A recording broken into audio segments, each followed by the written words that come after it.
The House will please be in order. Those persons not having privilege of the floor will please vacate the chamber. All members and guests in the galleries will please rise as we are led in prayer today by former Delegate Mike Honaker.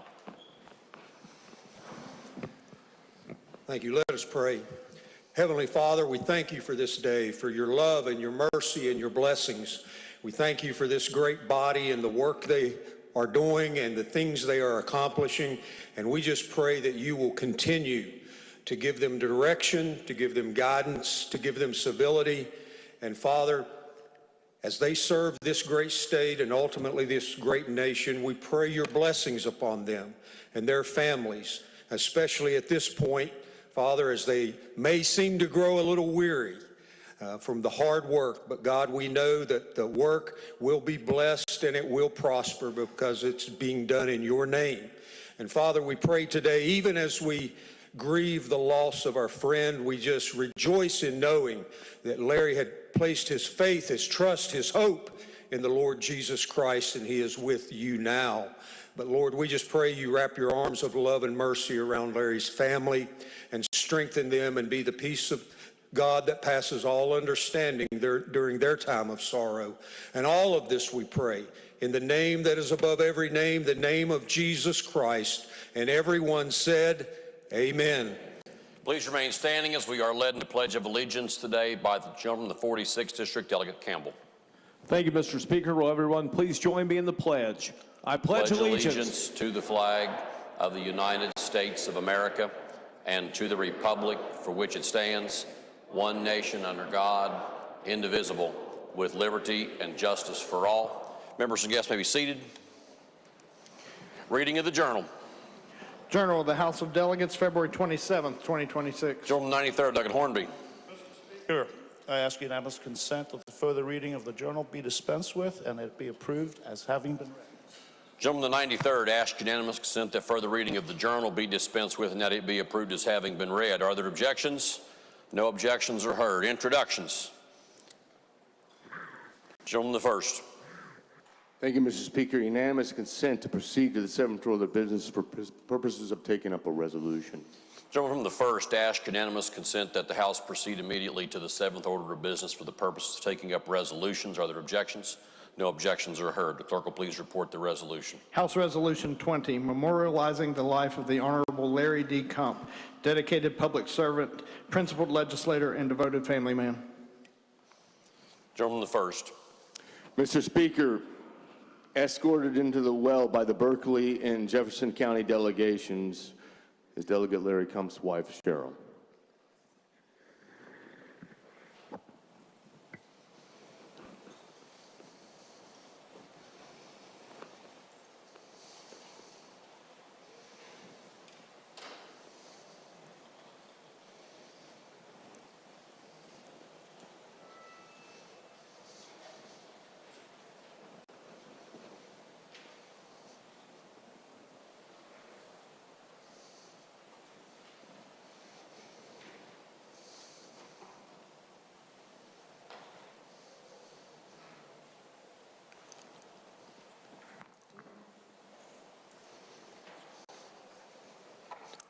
All members and guests in the galleries will please rise as the House observes the memory of former Delegate Larry D. Kump.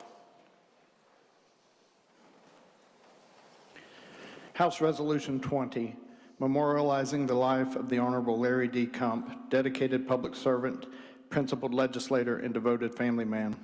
Whereas the House of Delegates of the West Virginia Legislature extends its profound sorrow on the passing of our esteemed colleague, the Honorable Larry D. Kump, on February 28, 2026. And whereas, born on January 27, 1948 in Chambersburg, Pennsylvania, Larry Kump dedicated his life to the principles of integrity and honesty in public policy. And whereas Larry Kump was a proud graduate of Frostburg State University and Hagerstown Community College, building a distinguished career as a criminal justice professional and mediator before entering the legislative arena. And whereas Larry Kump served the citizens of Berkeley County with distinction across 3 separate decades, representing the 52nd, 59th, and 94th districts during the periods of 2010 through 2014, 2018 through 2020, and from the 2022 until his passing. Whereas throughout his tenure, Delegate Kump was known for his independent streak and his commitment to limited government and individual liberty. And whereas beyond his legislative duties, Larry Kump was a devoted husband to his wife, Cheryl, and a father to 13 children, leaving behind a legacy of family devotion and community service as a high priest in the Church of Jesus Christ of Latter-day Saints. And whereas his presence on the House floor, marked by his mastery of catchphrases such as "great googly moogly" and "for sure and for certain," as well as his tireless advocacy for his constituents, will be deeply missed by all who had the privilege of serving alongside him. Therefore, be it resolved by the House of Delegates that the House of Delegates of the West Virginia Legislature hereby expresses its deepest sympathy and condolences to the family of the Honorable Larry D. Kump upon his passing. And be it further resolved that the House of Delegates honors the life and legacy of service of the Honorable Larry D. Kump and recognizes his significant contributions to Berkeley County and the state of West Virginia. And be it further resolved that the Clerk of the House of Delegates forward a copy of this resolution to the family of the Honorable Larry D. Kump. The question now before the House is the adoption of House Resolution 20, memorializing the life of the Honorable Larry D. Kump, dedicated public servant, principled legislator, and devoted family man. Is there debate on the resolution? If not, the question before the House is, shall the resolution be adopted? A roll call was requested. The request is sustained. Those in favor of adoption of the resolution will please vote aye. Those opposed will please vote no. The clerk will prepare the machine. Clerk will also please record the votes of our colleagues escorting the family of Delegate Kump into the chamber as having voted in the affirmative.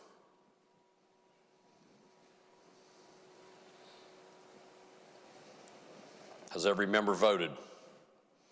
If so, the vote of the gentleman on the 98th is not recorded. The clerk will please close the machine and ascertain the result. On this question, there were 95 ayes, 0 nays, and 4 members absent. A majority of members having voted in the affirmative, the chair declares the resolution adopted. House will please be at ease while the chair presents the resolution.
Our colleagues escorting Delegate Kump's wife to the floor of the chamber may escort Ms. Kump from the chamber.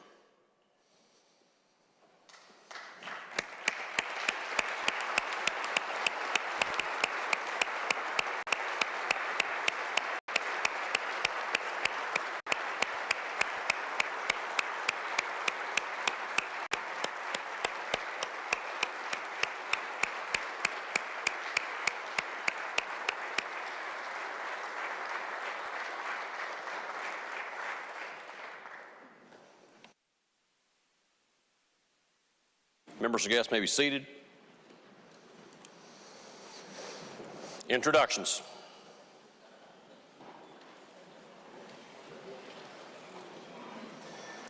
Gentleman with 54, Delegate Pushkin is recognized. Thank you, Mr. Speaker. I have several students paging with us today. First, we have Sylvie and Wendell Pomponio. Sylvie and Wendell are 5th graders at Charleston Montessori. They are accompanied today by their parents, Margaret and Bren Pomponio, and their grandparents, Sue and Bill Pomponio, who I believe are in the West Gallery. If they would stand, and would the House please make them feel welcome?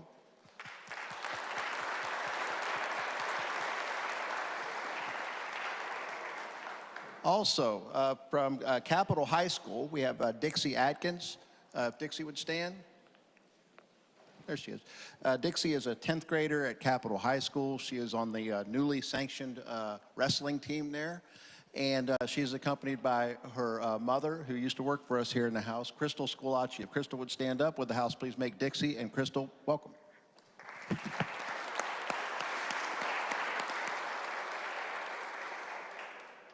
Gentleman, the 22nd, Douglas Linville is recognized. Thank you, Mr. Speaker. Today we are joined by the 14-time West Virginia State Marching Band champions, the 4-time and all 4-time Governor's Cup band champions. If they would please stand as I read their names. They're led by some incredible folks. We've got Rhiannon Adams, Isabel Anderson, Emma Baker, Braden Beach, Brianna Beard, Zaylin Buckley, Madeline Chapman, Madeline Christian, Rupert Clark, Gavin Hensley, Sydney Hinchman, Ada Luck, David Mead, Riley Mead, Victoria Mead, Maggie Norton, Derby Pritchard, Madeline Piles, Alyssa Rayburn, Levi Rolfe, Logan Sears, Juliana Stevens, Paige Stewart, Benjamin Straley, Amelia Tennyson, Lucy Thompson, Kennedy Thornberry, Alexis Turner, Lucanus Wilt, Maya Woodrum, and Dylan Young. If the House would please make your 14-time state band champions welcome.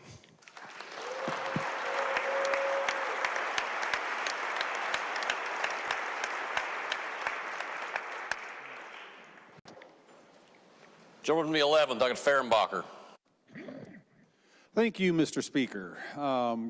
Friends and colleagues, on behalf of my chamber neighbor, Delegate Brian Smith from the 73rd, I have the honor of recognizing Taylor Scott. Taylor, please stand up. Taylor is a senior at Tucker County High School.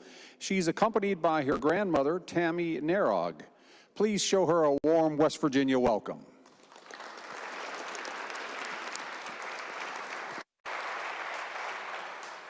Gentleman, the 50th, Douglas Pritt. Thank you, Mr. Speaker. I am proud to introduce to you all today several pages from Trinity Learning Center, which is a private school in Fayette County, and they are escorted by Miss Jennifer Ellison, who's up in one of the galleries. So if each of them would stand when I call their name. Thad Anderson, Alana Greenway, Ava Pryor, Dylan Parlier, and Mr. Jasper Ellison. I hope you make them feel welcome this morning. Thank you.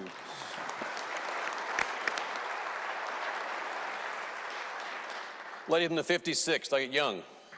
Thank you, Mr. Speaker. Good morning, everyone. I'm proud to be joined by some pages today. We've got Elliot Meadows from George Washington with his mother, Andrea. And on behalf of myself and the gentleman from the 25th from Huntington High School, we've got Ivy Drummond and Lila Webb, who are seniors at Huntington High School, and Corinne Turner, who's a junior at Huntington High School, if everyone would make them all feel welcome.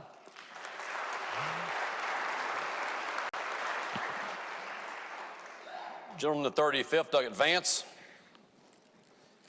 Thank you, Mr. Speaker. We're honored today to have two pages from Roe Branch Elementary out of Wyoming County, Miss Sophia Kidwell and Mackenzie Marshall. They're escorted today by Miss Keisha Morgan up in the gallery. If everyone would stand and please give them a warm welcome.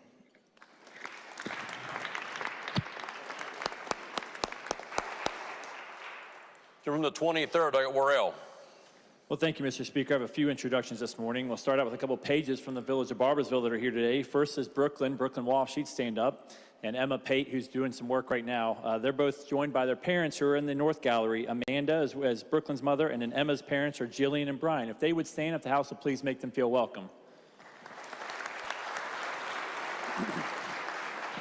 And furthermore, Mr. Speaker, it must be Cabell Midland Day, so proud to have as a gentleman from the 22nd introduce the band. Up behind me in the West Gallery, we have your 2025 Class 4A state softball champions from Cabell Midland. They are coached by Herman Beckett, Jason Harris, David Rose, and Brian Hess. They just won their 7th state championship by beating Jefferson 2-0 behind Drea Watts' 14 strikeouts. I'm going to read the ladies' names if they would stand up well, they're already standing, but I'm going to read their names anyway.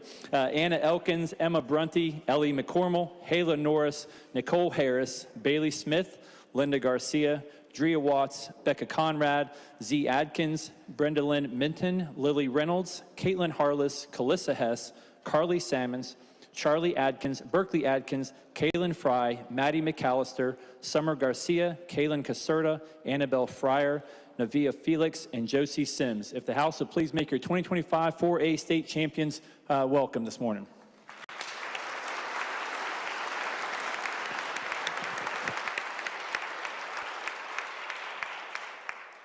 Gentleman to 26, Leggett Rohrbach. Thank you, Mr. Speaker. And to continue the trend, if you're not noticing, today is Cabell Midland State Champion Day. We do a lot of that at Cabell Midland. I'm pleased to introduce now the girls cross country state 4A champions, if they'll stand as we call their name.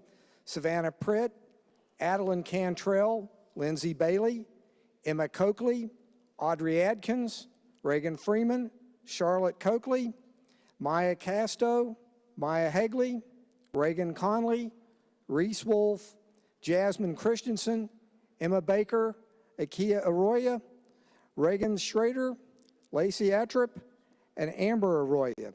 If the House would please give them all a big round of applause.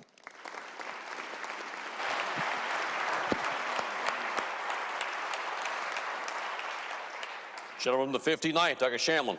Thank you, Mr. Speaker. I have an introduction to make. Cammie McNeely is paging for us today. She's a fifth grader at Nitro High School. Nitro High School. We don't have fifth grade. Let's try that again. A fifth grader at Nitro Elementary School.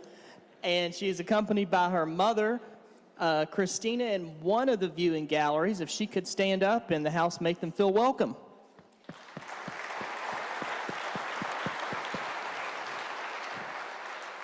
Gentleman the 5th, Douglas Fluharty. Thank you, Mr. Speaker. We have a seasoned veteran paging with us today, Abigail Phillips, and she is accompanied by her father, Ben. If they would stand and the House make them feel welcome.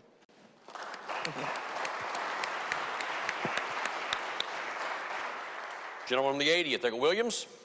Thank you, Mr. Speaker. A couple of announcements. Today, I'd like to recognize the National Alliance on Mental Illness in West Virginia, the YMCA Alliance of West Virginia, and their partners as we commemorate the first ever Teen Mental Health Awareness Week in our state. And also, Mr. Speaker, behind me in the North Gallery is a friend to many in this body. If you've been here for a while, on behalf of the gentleman from the 46th, Mr. Jasper Clipperton's here from Ironton, Ohio. If the House would give him a warm welcome.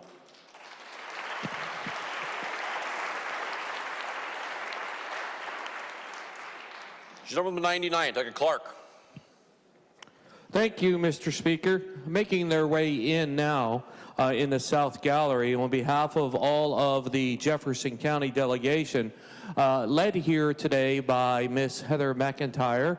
If you all would please stand, we have our Leadership Jefferson class that made the trip down last evening. It's going to be down for the next few days, so make them all feel very welcome. Thank you.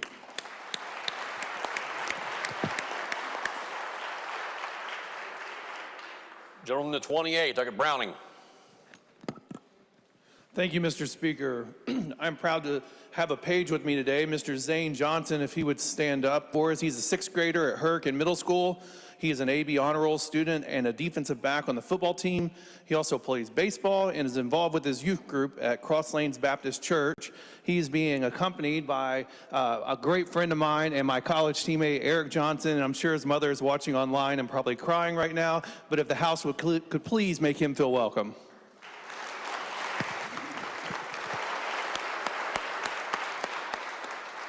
Are there further introductions? If not, reports to standing committees. Gentleman the 1st. Thank you, Mr. Speaker. And unanimous consent to take up all committee reports for immediate consideration and have them read a first time. Gentleman the 1st, ask unanimous consent that all bills reported today from standing committee reports be taken up for immediate consideration and read a first time. Are there objections? No objections are heard. Clerk will please proceed with standing committee reports.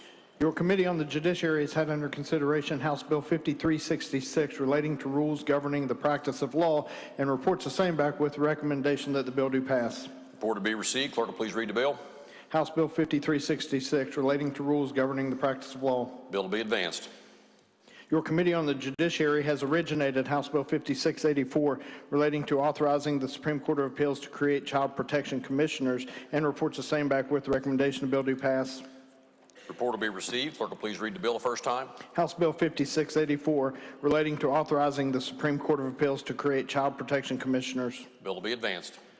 Your Committee on the Judiciary has had under consideration House Bill 5059 relating to authorizing cultural heritage institutions to claim title to certain property in possession of the cultural heritage institution after providing certain notices. House Bill 5587 to authorize cameras in school buses to send red light violators footage directly to the applicable law enforcement agency for ticketing and enforcement. And House Bill 5652 relating to the hotel occupancy tax, and reports committee substitutes back therefore with recommendation each do pass. Report to be received. Clerk will please read each bill the first time. House Bill 5059 relating to authorizing cultural heritage institutions to claim title to certain property in possession of the cultural heritage institution after providing certain notices. Bill will be advanced. House Bill 5587 to authorize cameras in school buses to send red light violators footage directly to the applicable law enforcement agency for ticketing and enforcement. Bill will be advanced. House Bill 5652 relating to the hotel occupancy tax. Bill will be advanced. Your Committee on the Judiciary has had under consideration committee substitute for House Bill 4995, require the use of video cameras in certain special education classrooms, and reports the committee substitute for the committee substitute back therefore with the recommendation that the committee substitute for the committee substitute do pass. Report to be received. Clerk will please read the bill the first time. Committee substitute for House Bill 4995, require the use of video cameras in certain special education classrooms. Bill will be advanced. Your Committee on Government Organization has had under consideration committee substitute for House Bill 5087. The purpose of this bill is to establish the Interstate Cosmetology Licensure Compact, to create the Interstate Cosmetology Licensure Compact Commission, and provide for the administration of the compact. The message will be received. Clerk will please read the bill the first time. Committee substitute for House Bill 5087. The purpose of this bill is to establish the Interstate Cosmetology Licensure Compact, create the Interstate Cosmetology Licensure Compact Commission, and provide for the administration of the compact. Bill will be advanced. Committee substitute for House Bill 5091 relating to duties of licensees under the West Virginia Real Estate License Act. House Bill 5323 relating to the indexing of license and stamp fees. House Bill 5325 creating an emeritus license status for retired to physicians, podiatric physicians, and physicians assistants who meet eligibility criteria. House Bill 5510, eliminate the requirement for private wedding venues to own or lease 2 acres in rural location. And House Bill 5564 relating to deputy sheriff's vacation time, and reports the same back with recommendation each do pass. The report will be received. Clerk will please read each bill the first time. Committee substitute for House Bill 5091 relating to duties of licensees under the West Virginia Real Estate License Act. Bill will be advanced. House Bill 5323 relating to indexing of license and stamp fees. Bill will be advanced. House Bill 5325 creating an emeritus license status for retired to physicians, podiatric physicians, and physician assistants who meet eligibility criteria. Bill will be advanced. House Bill 5510 eliminate the requirement for private wedding venues to own or lease 2 acres in rural location. Bill will be advanced. House Bill 5564 relating to deputy sheriff's vacation time. The bill will be advanced. Your Committee on Finance has had under consideration committee substitute for House Bill 5453 to modify the school aid funding formula, and reports the committee substitute for the committee substitute back therefore with the recommendation that it do pass. Report to be received. Clerk will please read the bill the first time. Committee substitute for House Bill 5453 to modify the school aid funding formula. The bill will be advanced. Your Committee on Finance has had under consideration House Bill 5398 relating to dates and deposits for oil and gas well plugging, House Bill 5462 relating to mine subsidence, and House Bill 5521 relating to public adjusters, and reports committee substitutes back therefore with the recommendation that each do pass. Report to be received. Clerk will please read each bill the first time. Committee substitute for House Bill 5398 relating to dates and deposits for oil and gas well plugging. Bill will be advanced. Committee substitute for House Bill 5462 relating to mine subsidence. Bill will be advanced. Committee substitute for House Bill 5521 relating to public adjusters. Bill will be advanced. Your Committee on Government Organization has had under consideration House Bill 4176 to allow youth and handicapped hunters to harvest a buck, deer, or doe during youth handicap special hunts. House Bill 4977 relating to authorizing municipalities to adopt an ordinance to recover demolition costs as special tax assessments. House Bill 5364, reforming boards and commissions, and House Bill 5629, relating generally to the West Virginia Uniform Unclaimed Property Act, and reports committee substitutes back therefore with recommendation each do pass. The report will be received. Clerk will please read each bill the first time. Committee substitute for House Bill 4176 to allow youth and handicap hunters to harvest a buck, deer, or doe during youth handicap special hunts. Bill will be advanced.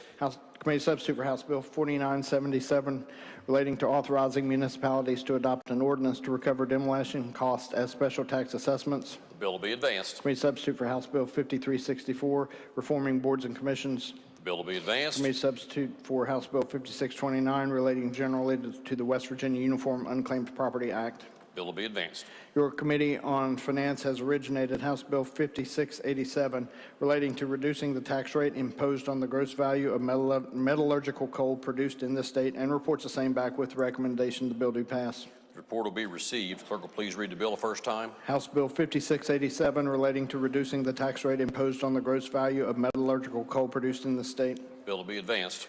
Your Committee on Government Organization has originated House Bill 5688 relating to the creation of the West Virginia Task Force on Election Integrity, and reports the same back with the recommendation that the bill do pass. Gentleman first.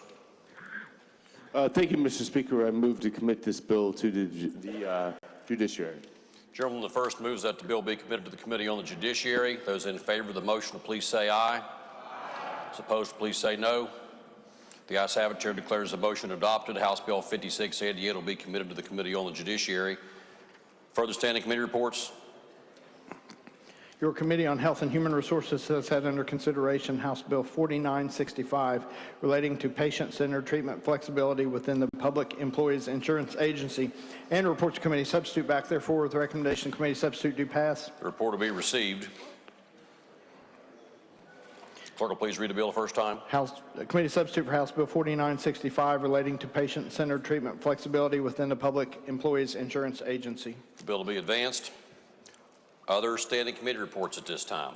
If not, select committee reports, executive messages, Senate messages. The Clerk of the Senate announces that the Senate has passed the following bills. Senate Bill 63, Creating Sustaining Opportunities for Academics in Rural Schools Act. The message will be received. The bill will be referred to the Committee on Education and the Committee on Finance. Senate Bill 141, Increasing West Virginia Natural Resources Police Officer Retirement System Accrued Benefit for Certain Members. The message will be received and the bill will be referred to the Committee on Finance. Senate Bill 194, Updating Definition of Disabled Veteran Taxpayer.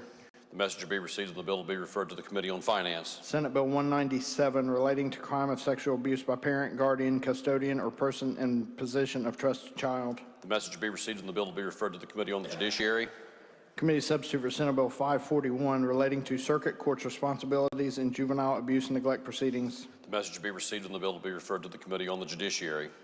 Committee substitute for Senate Bill 617, Banking and Financial Services Provider Protections for Eligible Adults from Financial Exploitation. The message will be received and the bill will be referred to the Committee on Finance. Committee substitute for Senate Bill 651, Relating to Sale of Certain Properties Subject to Delinquent Tax Liens. The message will be received and the bill will be referred to the Committee on the Judiciary. Committee substitute for Senate Bill 714, Relating generally to practice of veterinary medicine. The message will be received and the bill will be referred to the Committee on Government Organization. Committee substitute for Senate Bill 745, Relating to requirements for school nutrition programs. Message will be received and the bill will be referred to the Committee on Education and the Committee on Finance. Senate Bill 954, Relating to health insurance for living organ donors. Message will be received and the bill will be referred to the Committee on Health and Human Resources. Committee substitute for Senate Bill 979, requiring Division of Highways publish project bids on its website. The message will be received and the bill will be referred to the Committee on Government Organization. Committee substitute for Senate Bill 1029, providing parents plain language statements of immediate rights and ongoing rights. Message will be received and the bill will be referred to the Committee on the Judiciary. Committee substitute for Senate Bill 1042, relating to ventilation of underground mines. The message will be received and the bill will be referred to the Committee on Energy and Public Works. Do we have other Senate messages at this time? If not, further resolutions, petitions, bills introduced, motions. Gentleman to 79th. Thank you, Mr. Speaker. Because this legislature has not taken strong action to protect electric ratepayers from increasing power bills, I move that House Bill 5648, the Ratepayer Bill of Rights, be discharged from further consideration by the Committee on Energy and Public Works be brought to the floor and taken up for immediate consideration and read a first time. The question is on the motion that House Bill 5648 be discharged from the Committee on Energy and Public Works, that it be taken up for immediate consideration and read a first time. Is there debate on the motion? Gentleman to the 79th is recognized. Thank you, Mr. Speaker. This is the Ratepayer Bill of Rights, which has been in the Committee on Energy and Public Works for a couple of weeks now. And it does a number of things to protect ratepayers in West Virginia. And I won't exhaustively go through the whole bill, but I'll just list a few highlights. So number one, it requires the Public Service Commission to consider the affordability of utility services, not just to ensure that they're adequate. Number two, it requires the Public Service Commission to hold public hearings in your district if there's going to be a significant rate increase that's going to impact people in your district, and those public hearings need to be both in person and remote. The bill increases funding for the Consumer Advocate Division within the Public Service Commission. That's the division that advocates on behalf of ratepayers. There's new requirements to let ratepayers know about proposed rate increases before they happen and to provide information so that they know how to provide comments to the commission.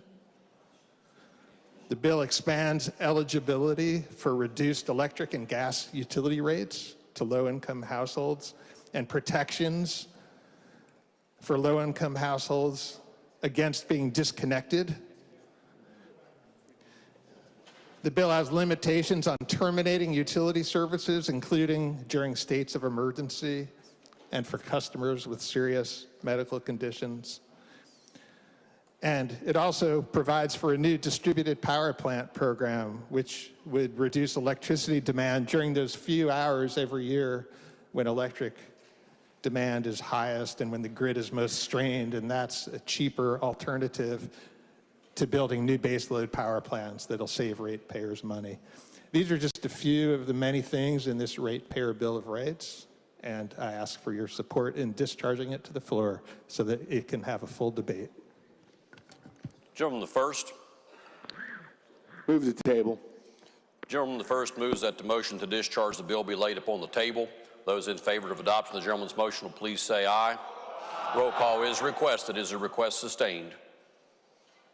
Request is sustained.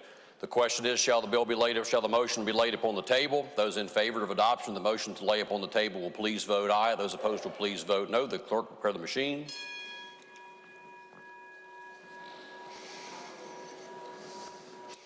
Has every member voted? If so, the clerk will please close the machine and ascertain the result. On that motion, there are 75 ayes, 20 nays, and 4 members absent. A majority of members having voted in the affirmative, the chair declares the motion laid upon the table. Are there further motions? Unfinished business? Bills on third reading. Committee substitute for Senate Bill 210, modifying oversight provisions for Legislative Oversight Commission on Health and Human Resources Accountability. The question before the House is, shall the bill pass? Are there objections to having the bill read? Having the bill explained in lieu of having the bill read? If not, gentleman the 23rd, Douglas Worrell is recognized to explain the bill. Thank you, Mr. Speaker. The committee substitute for Senate Bill 210, modifying oversight provisions for Legislative Oversight Commission on Health and Human Resource Accountability. This bill expands and formalizes performance accountability requirements for the state's health and human services departments under the oversight of LACRA. The bill requires the agencies formerly known as DHHR to prepare annual performance plans using quantitative metrics that can measure outcomes and validate whether or not the departments meet their annual goals. Report these plans to LACRA, which shall review them and send recommendations to the Joint Committee on Government and Finance. I urge passage. The question now again is, shall the bill pass? Is there debate on the bill? If not, those in favor of passage of the bill will please vote aye. Those opposed will please vote no. The clerk will prepare the machine. Has every member voted? If so, the clerk will please close the machine and ascertain the result. On that question, there were 95 ayes, 0 nays, and 4 members absent. A majority of the members having voted in the affirmative, the chair declares the bill passed. The clerk will please report the title. Committee substitute for Senate Bill 210. Are there title amendments? If not, the title as read by the clerk will be and remain the title of the bill. The clerk will please communicate the action of the House to the Senate. Next bill on third reading. Committee substitute for Senate Bill 374, authorizing Department of Commerce to promulgate legislative rules. The question before the House is, shall the bill pass? Are there objections to having the bill explained in lieu of having the bill read? No objections are heard. Gentleman to 39th, Douglas Smith, to explain the bill. Thank you, Mr. Speaker. The committee substitute for Senate Bill 374 is the Department of Commerce Rules Bundle, otherwise known as Bundle 10, and its purpose is to authorize promulgation of 12 rules that have been proposed by agencies within the Department of Commerce. 6 of these rules are sunset extensions only, and 1 is the repeal of a rule whose provisions have been moved elsewhere within the Code of State Rules. The bill also authorizes the promulgation of the following 5 rules. 22 CSR 06 titled Managed Timberland is a new rule that has been proposed by the Division of Forestry and pertains to the certification of managed timberland. 58 CSR 47 titled Prohibitions when Hunting and Trapping has been proposed by the Division of Natural Resources. The proposed rule makes only minor changes to the existing rule. 58 CSR 26 titled Special Boating Rules has been proposed by the Division of Natural Resources and makes only minor changes to the existing rule. 42 CSR 09 titled Child Labor has been proposed by the Division of Labor. The proposed rule changes the existing child labor rule to implement Senate Bill 427, which was passed in the 2025 regular session, and which eliminated the need to obtain work permits for 14 and 15-year-olds, instead requiring them to obtain an age certificate similar to those required for 16 and 17-year-olds. And last, 58 CSR 21 titled Wildlife Rehabilitation is the new rule that has been proposed by the Division of Natural Resources. The rule implements the statewide wildlife rehabilitation program that was created by House Bill 2836, which was passed during the 2025 regular session. I urge passage. Question now is, shall the bill pass? Is there debate on the bill? If not, those in favor of passage of the bill will please vote aye. Those opposed will please vote no. The clerk will prepare the machine. Has every member voted? If so, the clerk will please close the machine and ascertain the result on that question. There were 93 ayes, 2 nays, and 4 members absent. Majority of members having voted in the affirmative, the chair declares the bill passed. The clerk will please report the title. Committee substitute for Senate Bill 374. Are there title amendments? If not, the title as read by the clerk will be and remain the title of the bill. Gentleman, the first. Move to make the bill effective from passage. The question now is on the motion that the bill be made effective from passage. Those in favor of the motion will please vote aye. Those opposed will please vote no. The clerk will prepare the machine. Has every member voted? If so, the clerk will close the machine and ascertain the result on that question. There were 94 ayes, 1 nay, and 4 members absent. 2/3 of the members having voted in the affirmative, the chair declares the bill effective from passage. The clerk will please communicate the action of the House to the Senate. Next bill on 3rd reading. Committee substitute for Senate Bill 659, prohibiting certain restriction on regulation of accessory dwelling units. Gentleman, the first. Unanimous consent to postpone action 1 day. Are there objections to postponing action 1 day on the bill? No objections are heard, and the bill will be postponed by 1 day. Next bill on 3rd reading. Committee substitute for House Bill 4245, authorizing certain agencies of the Department of Revenue to promulgate legislative rules. The question before the House is, shall the bill pass? Are there objections to having the bill explained in lieu of having the bill read? If not, gentleman, the 11th, Dr. Fehrenbacher to explain the bill. Thank you, Mr. Speaker. House Bill 4245 is another rules bundle of 26 rules, with rules from the Alcohol Beverage Control Administration, the Division of Financial Institutions, the Insurance Commissioner, Lottery Commission, Racing Commission, and the Tax Department. I urge passage. Question again is, shall the bill pass? Is there debate on the bill? If not, those in favor of passage of the bill will please vote aye. Those opposed will please vote no. The clerk will prepare the machine. Has every member voted? If so, the clerk will close the machine and ascertain the result on that question. We had 94 ayes, 1 nay, and 4 members absent. A majority of the members having voted in the affirmative, the chair declares the bill passed. The clerk will please report the title. Committee substitute for House Bill 4245. Are there title amendments? If not, the title as read by the clerk will be and remain the title of the bill. Gentleman, the first. Move to make the bill effective from passage. The question is on the gentleman's motion that the bill be made effective from passage. Those in favor of the motion will please vote aye. Those opposed will please vote no. The clerk will prepare the machine. Has every member voted? If so, the clerk will close the machine and ascertain the result. On that question, we had 93 ayes, 1 nay, and 5 members absent. 2/3 of the members having voted in the affirmative, the chair declares the bill effective from passage. The clerk will please communicate the action of the House to the Senate. Next bill on third reading. Committee substitute for House Bill 4416, classifying forestry equipment for levy purposes. The question before the House is, shall the bill pass? Are there objections to having the bill explained in lieu of having the bill read? If not, Gentleman from the 12th, Douglas Christ, to explain the bill. Thank you, Mr. Speaker. Good morning. The bill would amend the provisions of the West Virginia Code by adding 2 new sections relating to the taxation of forestry equipment. The bill provides that forestry equipment used in the harvesting, processing, or transportation of forest products shall be taxed for ad valorem tax purposes as Class 1 beginning July 1 of 2026. The bill also provides that the forestry equipment would be exempt from West Virginia sales tax beginning July 1 of 2026. What we found was that counties were inconsistent on counties that were providing sales exemption and some were not. So this straightens it so that all counties will be the same. Mr. Speaker, I urge passage. Question again before the House is, shall the bill pass? Is there debate on the bill? Lady from the 56th, Douglas Young, is recognized on the bill. Thank you, Mr. Speaker. Will the chair yield for a question? Sure. Do we know how much this is going to cost the state getting rid of the tax? From the county standpoint, based upon the inconsistency that we understand in the counties, it's about $1.1 million. And does it affect, do you know, is that mostly to certain counties where this is more prevalent, or do we have any clue? Again, what we found was that the counties were not consistent, so I didn't have a list of counties that did and counties that didn't. Was this asked for by anyone in specific? By the industry. Okay, thanks. Yes, ma'am. Is there further debate on the bill? Does the gentleman wish to close debate on the bill? If not, the question before the House is, shall the bill pass? Those in favor of passage of the bill will please vote aye. Those opposed will please vote no. The clerk will prepare the machine. Has every member voted? If so, the clerk will close the machine and ascertain the result. On that question, we had 92 ayes, 3 nays, and 4 members absent. A majority of the members having voted in the affirmative, the chair declares the bill passed. The clerk will please report the title. Committee substitute for House Bill 4416. Are there title amendments? If not, the title as read by the clerk will be and remain the title of the bill. The clerk will please communicate the action of the House to the Senate. Next bill on third reading. House Bill 4452 to remove main restrictions on religious organizations. The question before the House is, shall the bill pass? Are there objections to having the bill explained in lieu of having the bill read? No objections are heard. Gentleman from the 12th, Douglas Christ, to explain the bill.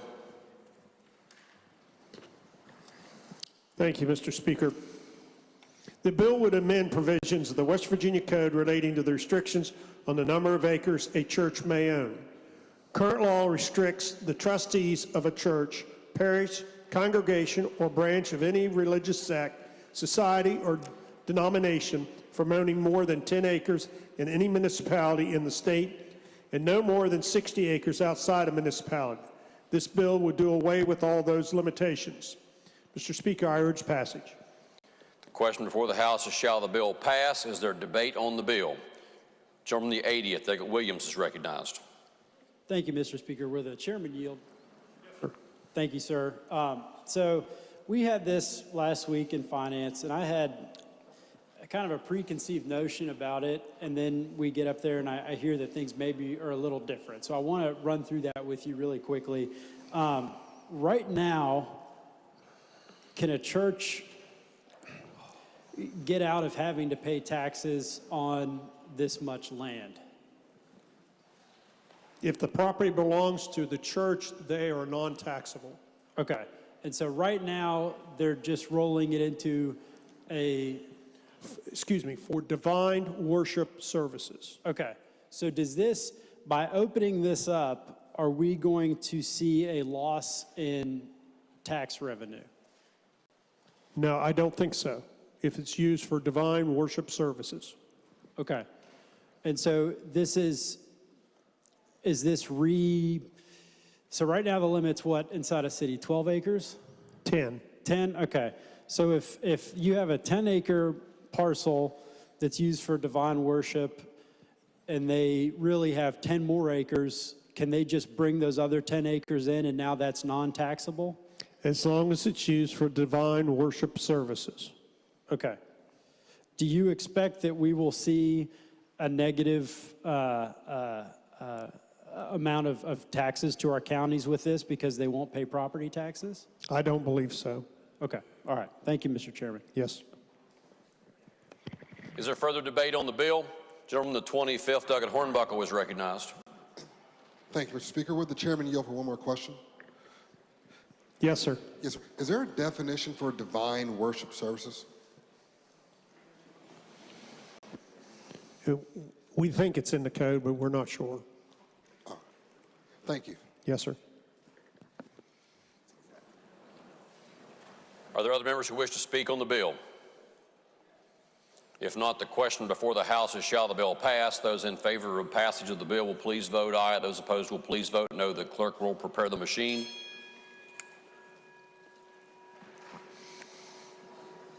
Has every member voted? If so, the clerk will please close the machine and ascertain the result on that question. There were 93 ayes, 2 nays, and 4 members absent. A majority of members having voted in the affirmative, the chair declares the bill passed. The clerk will please report the title. House Bill 4452. Other title amendments? Delegate Chris moves to amend the title. The question is on adoption of the title amendment. Those in favor of adoption of the title amendment will please say aye. Those opposed will please say no. The ayes have it, and the chair declares the title amendment adopted. The title as amended by the House will be and remain the title of the bill. The clerk will please communicate the action of the House to the Senate. Next bill on third reading. House Bill 4768, relating to updating definitions to incorporate federal law changes to qualified higher education expenses for purposes of 529 accounts. The question before the House is, shall the bill pass? Are there objections to having the bill explained in lieu of having the bill read? No objections are heard. Gentleman, the 12th to explain the bill. Thank you, Mr. Speaker. The bill would amend a definition in the Article of Code providing that West Virginia College Savings Program, popularly known as West Virginia Smart 529 Program, which is administered a board chair by the state treasurer. The board is required to administer the program in accordance with state and federal laws set forth under Section 26 U.S.C. Section 529, properly known as the 529 Plan. The bill would make 2 definitions in state law. The eligible education institution as used in the program would be changed as follows. Eligible educational institution means an institution of higher education or a public, private, or religious primary, middle, or secondary school that qualifies under Section 529 of the U.S. Code as an eligible education institution. Excuse me. The definition savings plans is also in the program would be changed as follows. The savings plan means the plan would also allow accounts distributions for qualified higher education expenses and tuition at eligible education institutions. Mr. Speaker, I urge passage. Question before the House is, shall the bill pass? Is there debate on the bill? Gentleman, the 25th, Douglas Hornbuckle. Thank you, Mr. Speaker. Would the gentleman yield? Yes, sir. Yes, sir. So in regards to the new language in public, specifically towards primary, middle, or secondary schools, what type of expenses would be eligible? This doesn't change any of the definitions within the 529 plan. We're just basically syncing up with the federal program. And so, again, in middle school, I mean, is there any example that you could provide, though, that they could use that towards? I don't think so. I'm sorry, I don't have information on that. Okay. Thank you. Yes, sir. Is there further debate on the bill? Gentlemen wish to close debate on the bill. If not, the question before the House is, shall the bill pass? Those in favor of passage of the bill will please vote aye. Those opposed will please vote no. The clerk will prepare the machine. Has every member voted? If so, the clerk will please close the machine and ascertain the result. On that question, there were 96 ayes, 0 nays, and 3 members absent. A majority of the members having voted in the affirmative, the chair declares the bill passed. The clerk will please report the title. House Bill 4768. Are there title amendments? If not, the title as read by the clerk will be and remain the title of the bill. The clerk will please communicate the action of the House to the Senate. Next bill on third reading. House Bill 5048 to ensure virtual instruction for foster students while in temporary placement facilities. The question before the House is, shall the bill pass? Are there objections to having the bill explained in lieu of having the bill read? If not, gentleman from the 77th, Douglas Statler, to explain the bill. Thank you, Mr. Speaker. House Bill 5048 states that when a foster child is awaiting residential placement, they must continue their education through virtual learning. Instruction will be provided by the county where the student was last enrolled, or if that is not possible, by the county where the child is currently staying. If neither county can provide virtual learning, the nearest county that has the capability will do so. Virtual instruction must begin within 3 days of the child entering temporary care and follow the state virtual learning laws. The individual or organization caring for the child during this time must receive IT training to support the student's participation. Once the child is placed with a foster family, all virtual learning and enrollment information must be shared with the foster family and the new county enrollment. That is a summary of the bill, Mr. Speaker. I urge passage. The question before the House is, shall the bill pass? Is there debate on the bill? Chairman of the 50th, Douglas Pritz, recognized. Thank you, Mr. Speaker. So when this bill came before us in committee, I was actually kind of floored to learn that we have kids in this state that are living in hotels right now, which we all in this room know is the case, but I was not aware that they were receiving no school instruction in many cases when this was taking place. And you know, when we were all teenagers, when we were all kids, life's rough for a variety of reasons. I mean, I think about all the trouble I went through, and I had a good family. I had parents that were married and a stable upbringing. Could you imagine going through what is probably and would be the most traumatic and difficult experiences in your life, being taken into custody by the state of West Virginia and dumped in a hotel room for days and days? I mean, that's what's happening in this state. Right now, we have 5,905 children in foster care, right?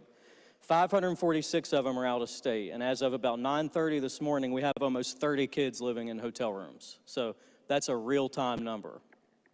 I love this bill. I would like to thank the gentlelady from Roane for bringing this bill forward to everyone. I think anything that we can do to help kids, especially vulnerable kids, is a big deal. I speak on it in here often, and I appreciate you allowing me to do that. I think this bill will help kids. I wish it went further. I wish we were paying to send teachers to them or busing them back and forth to actual classrooms to give them some kind of semblance of normalcy in their lives. So I encourage a yes vote on this bill. Thank you all very much. Gentleman from the 22nd, Douglas Linville. Thank you, Mr. Speaker. Would the lead sponsor yield for a question? Yes, sir. Thank you to my friend. You knew this would catch my attention. What is contemplated by the required quote-unquote IT training to facilitate virtual learning? Well, since they'll be using a virtual schooling and a laptop will be involved, then whomever is overseeing the care of the student, I felt like needed to have some instructions on hooking up to Wi-Fi, logging in, teaching them how to use their login, their password, that kind of thing. Who's going to provide that? The only reason I'm asking is I'm not trying to pick apart your bill in the least, is I want to make sure that the intended effects of the bill actually occur, right? And so as I read that, it seems like that's a linchpin that if someone didn't have that training, that this may not be offered to that student that's in a really tough time. That's why it was required. Right. So that training will go to whomever is supervising these type of students. Okay. Happy to connect a little bit more. Might want to try to catch a little bit on that in the Senate and just sort of firm that up. But what I want to make sure is that that's not something that prevents a student who's in a very difficult time from being able to utilize this if that must come first. Does that make sense? I think so. I feel like the training will happen before the student ever gets there. I mean, they need to be trained if they're going to be responsible for that student. Certainly. All right, thank you, ma'am. Yes. Thank you, Mr. Speaker. I'm happy to support the bill. Question again before the House is, shall the bill pass? Is there debate on the bill? If not, does the gentleman of the 77th wish to close debate on the bill? Delegate Statler. Question before the House is, shall the bill pass? Those in favor of passage of the bill will please vote aye. Those opposed will please vote no. The clerk will prepare the machine. Has every member voted? If so, the clerk will close the machine and ascertain the result. On this question, we had 96 ayes, 0 nays, and 3 members absent. A majority of members having voted in the affirmative, the chair declares the bill passed. The clerk will please report the title. House Bill 5048. Are there title amendments? If not, the title as read by the clerk will be and remain the title of the bill. The clerk will please communicate the action of the House to the Senate. Next bill on third reading. Committee substitute for House Bill 5065 relating to hotel occupancy tax. The question before the House is, shall the bill pass? Are there objections to having the bill explained in lieu of having the bill read? If not, gentleman from the 89th, I got Cannon to explain the bill.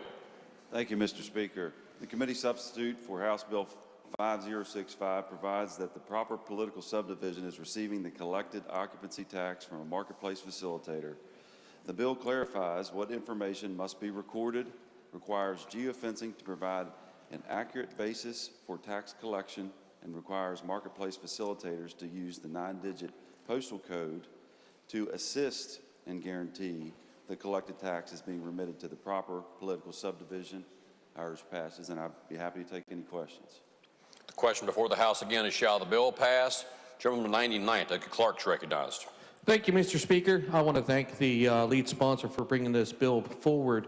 But I want to preface this. This is something that's really good because our local CVB has been asking for this for years. This helps them to police the money that is coming into their area. It helps to clarify where the money's coming from. Keep that in mind because in a few days we'll be speaking about that same very thing on another piece of legislation. But I want to commend the gentleman for bringing this bill forward. It is going to improve transparency with our CVBs, and I urge passage. Thank you. Gentleman from the 65th, Delegate Martin's recognized. Thank you, Mr. Speaker. I just want to say that this is a very good bill. It helps get the money that is supposed to go to the right place. It's I collect hotel motel tax, and I just want to say this is a good bill, and I appreciate the gentleman for the bill. Thank you, Mr. Speaker. Is there further debate on the bill? If not, does the gentleman from the 89th wish to close debate on the bill? Question before the House is, shall the bill pass? Those in favor of passage of the bill will please vote aye. Those opposed will please vote no. The clerk will prepare the machine. Has every member voted? If so, the clerk will close the machine and ascertain the result on that question. There were 94 ayes, 2 nays, and 3 members absent. A majority of the members having voted in the affirmative, the chair declares the bill passed. The clerk will please report the title. Committee substitute for House Bill 5065. Are there title amendments? If not, the title as read by the clerk will be and remain the title of the bill. The clerk will please communicate the action of the House to the Senate. Next bill on third reading. Committee substitute for House Bill 5162 relating to the sales of tax liens. The question before the House is, shall the bill pass? Are there objections to having the bill explained in lieu of having the bill read? If not, gentleman from the 59th, Douglas Shanlin, to explain the bill. Thank you, Mr. Speaker. House Bill 5162. There are an estimated, first of all, let me give just a brief overview of the bill and then explain what it does. There's an estimated 11,983 dilapidated structures in West Virginia. These structures negatively impact the economic investment, tourism, and surrounding property values and the safety of those communities. Many of these properties are tax delinquent and are acquired through the tax sale process by local governments or land banks to address the challenges that they cause. Currently, the West Virginia real property tax system has 2 gaps that cause problems for sheriffs, county assessors, and the state auditor's office and other local government entities. So HB 5162 reforms the tax sale process, and in 2022, a bill unintentionally omitted the power of county sheriffs to suspend the sale of delinquent tax tickets when the delinquency is improper. This has created situations in which government entities as well as private lien purchasers who have purchased a lien in 1 year find their interest in the property is compromised when a second lien is sold on the same property the following year. Additionally, clerical errors sometimes occur which may require suspension of sale. This bill reinstates the power of sheriffs to suspend sales, preventing this type of confusion. Second, ambiguity in code has created situations in which a government entity is required to pay taxes either to itself or to another government entity. Property taxes are assessed in the name of the owner of record as of July 1st of the prior year. This can create situations in which public agencies, which are explicitly tax exempt under Chapter 11A 3-13, could face the threat of tax foreclosure in the name of the prior owner.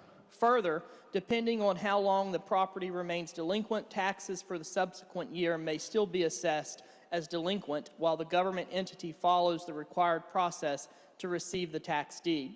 When this occurs, ambiguity in code causes government entities which are exempt from paying property taxes to be required to pay these taxes in addition to the back taxes that they already paid at the time that they purchased the lien. The result is circular taxation. The government is being required, in essence, to pay taxes to itself.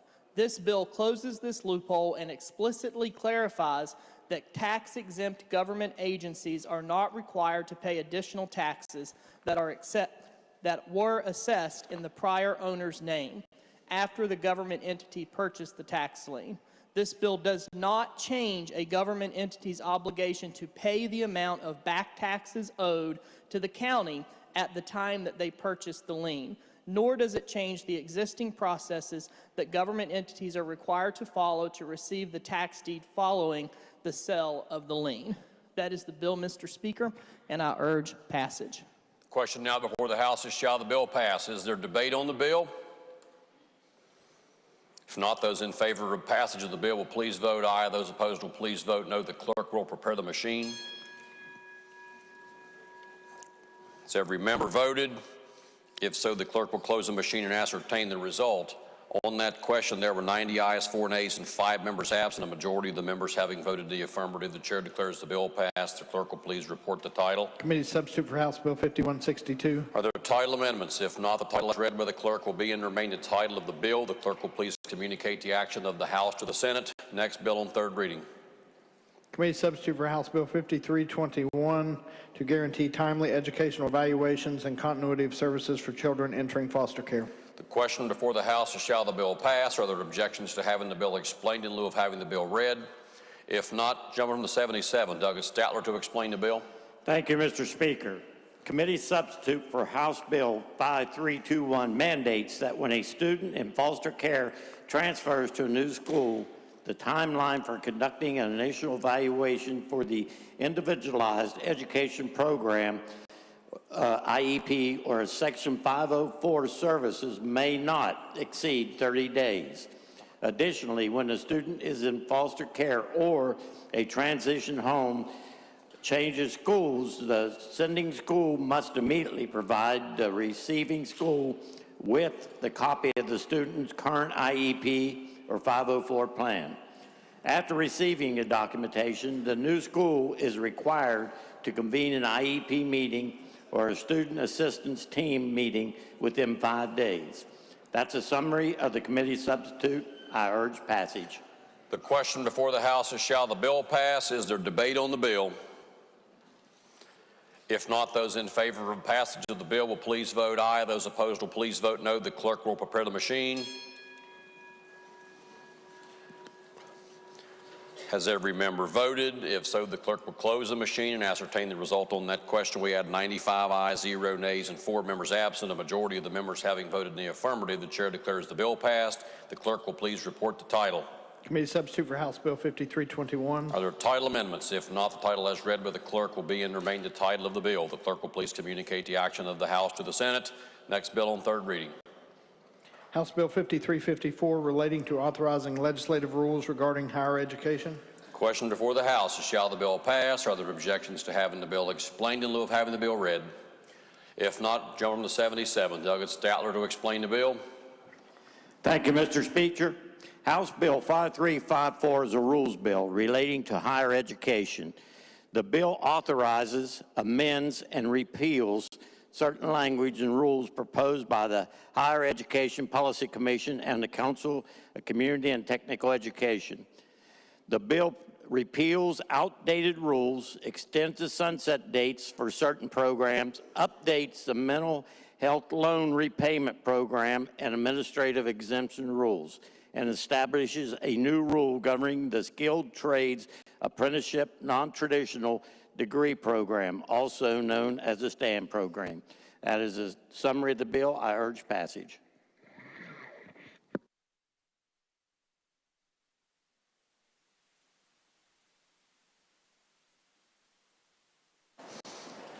Question now is, shall the bill pass? Is there debate on the bill?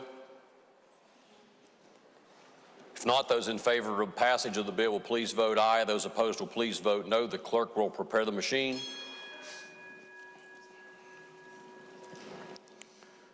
Has every member voted?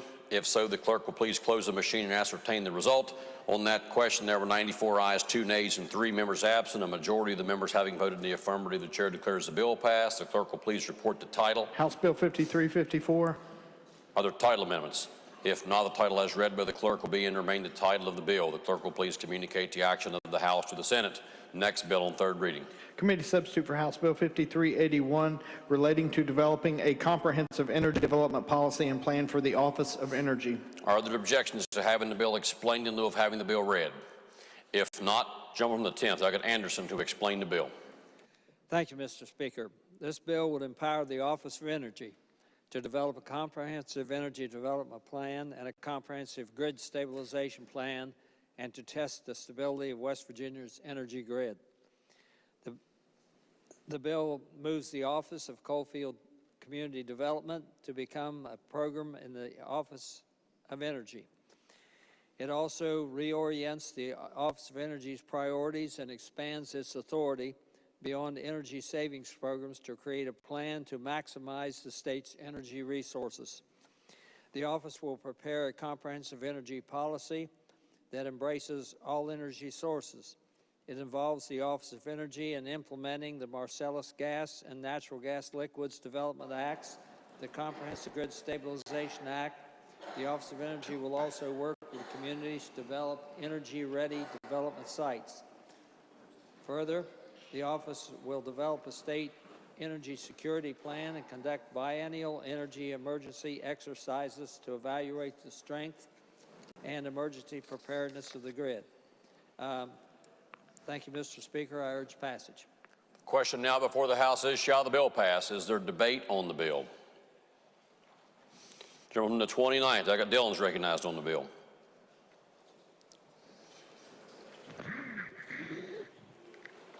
Thank you, Mr. Speaker. Will the Chair of Energy yield? Certainly. Gentleman does yield. Thank you. The committee substitute sets an ambitious goal for construction of new generation capacity. To get to 50 gigawatts, we have to add around 35 gigawatts, assuming we don't retire any existing power plants. That's almost a 3 times increase in capacity. How much will that cost? How much will it cost? How much will it cost to go from where we are right now at 15 gigawatts roughly to 50 gigawatts? It will cost in the millions. In the what? The billions of dollars. In the billions with a B? Yes, sir. Okay. On the low end, my understanding is new construction runs around 1 to 3 billion per gigawatt for like natural gas. And then on the upper end for nuclear, starting at 6 billion and going up from there per gigawatt of capacity. So using a middle of the road there, we're looking around maybe 3 billion per gigawatt. Does that sound reasonable? That would sound reasonable, yes, sir. Okay.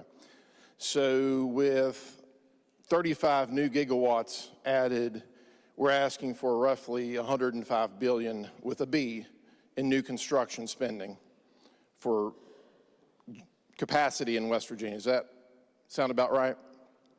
I won't argue with your math, sir. This Okay. is the governor's bill empowering the Department of Energy to undertake these programs. The governor's objective is to move this state to be a net energy exporter, to maximize the use of the natural gas this state is blessed with and the coal that this state is blessed with.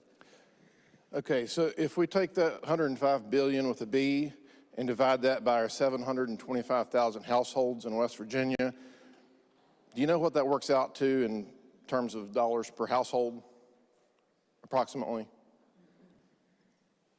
Sir, I can't do the math on the floor of the House of Delegates right now. I'm sure you've done the math. I have done the math. Thank you, sir. As a matter of fact, it actually works out to $144,827 per household in new construction costs on our capacity in West Virginia, which, now how would that be recovered? Who would pay for that?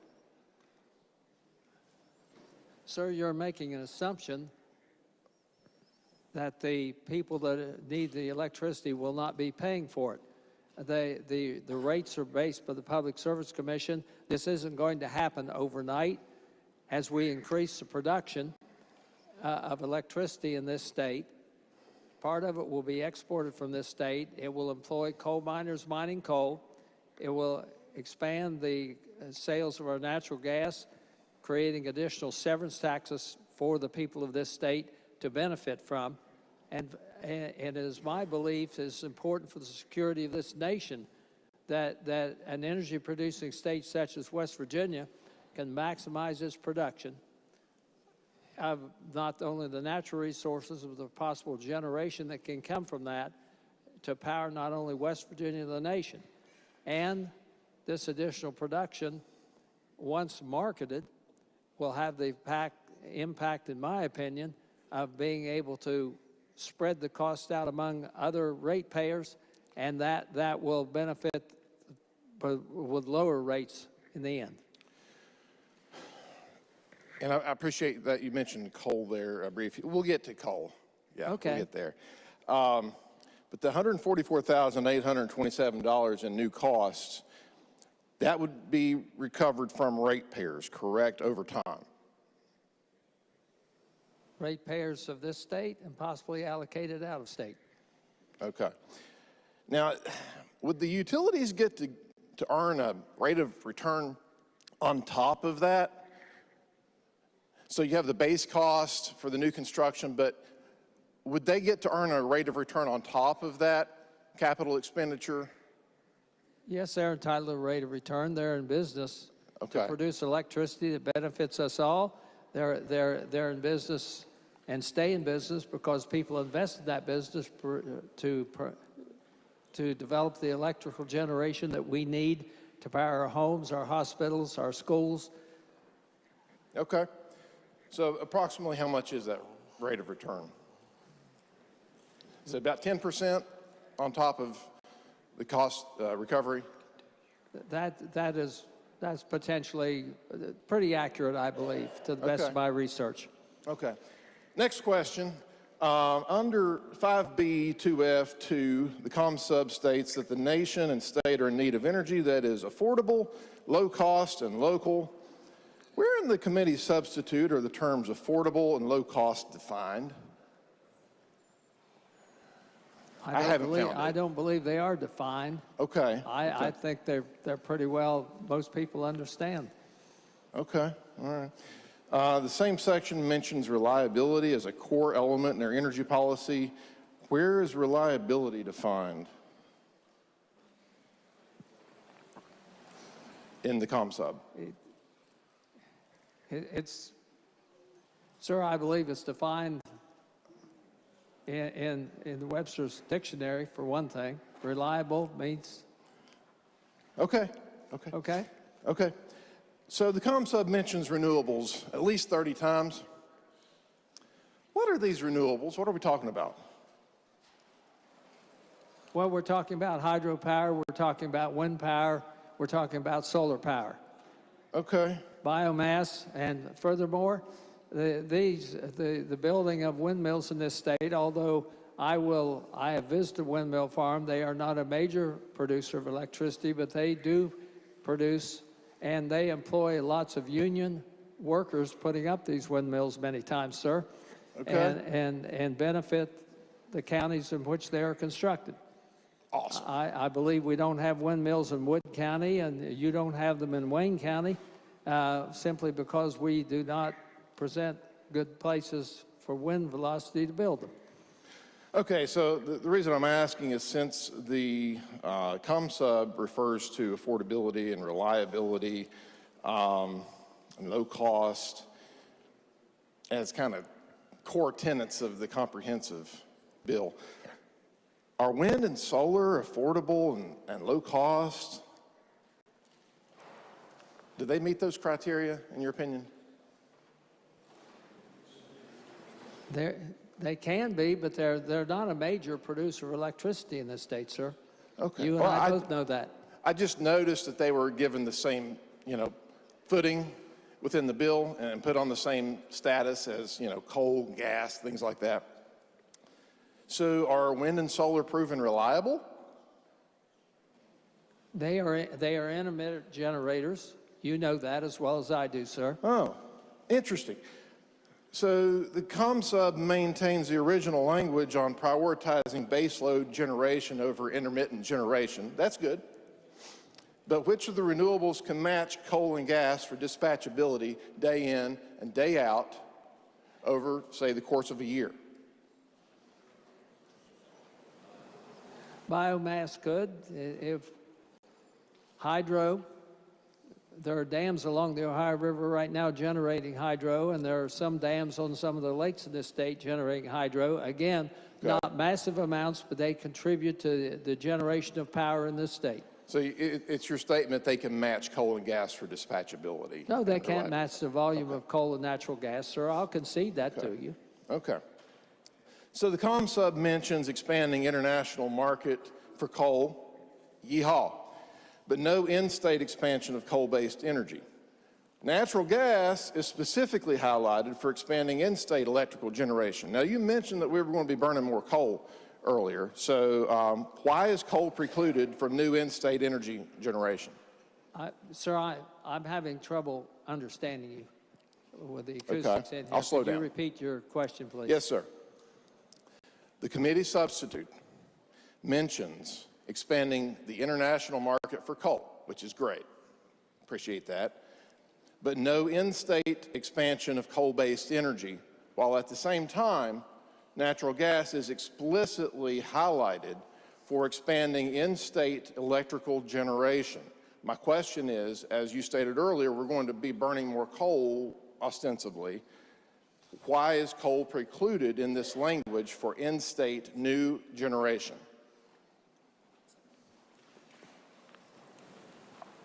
Sir, this is the bill that came up from the governor.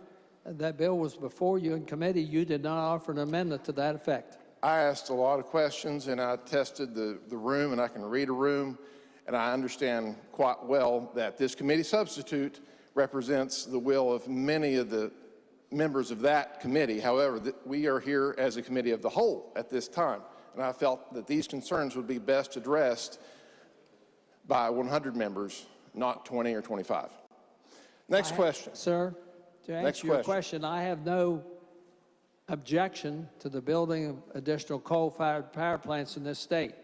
But I would say, given the environment of national administrations recently, not the present administration, not the Trump administration, but other administrations that conducted what we called a war on coal, it's a multi-billion-dollar investment to build additional coal-fired. You are concerned about raising electric rates.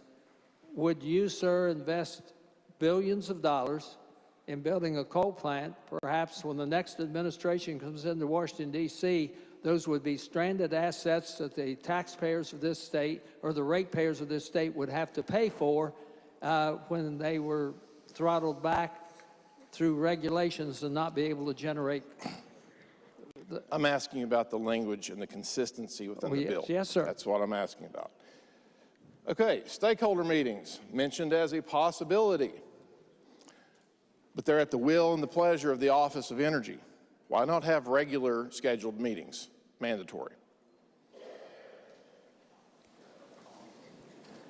Do you think ratepayers should have a voice and access to the decision-making process for our energy policy?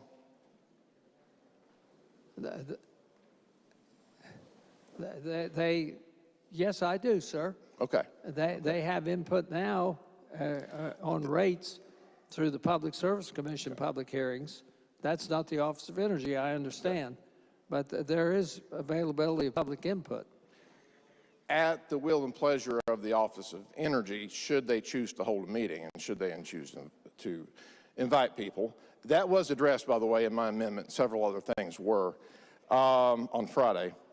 So when costs to ratepayers are being taken seriously, and I appreciate that you mentioned that a minute ago, we have to look at things like load projections to ensure that generation and load are reasonably balanced and the costs of new construction don't drive up costs for ratepayers. Where in the committee substitute would I find a requirement for the Office of Energy to periodically obtain accurate load forecasts and attempt to balance our new construction plans against those load forecasts? I know we passed HB 4481 just a couple days ago on the premise that we need accurate load forecasting. Where would I find that in this committee substitute? I don't believe it's in this bill. It's part of another bill dealing with the PSC. Okay, I was just thinking maybe as a comprehensive energy bill, it might involve the load forecasting that this body thought was so important in the other piece of legislation. So many of the members of this body might be familiar with the PJM interconnection, some might not be. Could you give an explanation of what the PJM interconnection is? Gentleman, state the question. In accordance with Rule 38, it appears that the gentleman is engaging in argument as opposed to asking questions.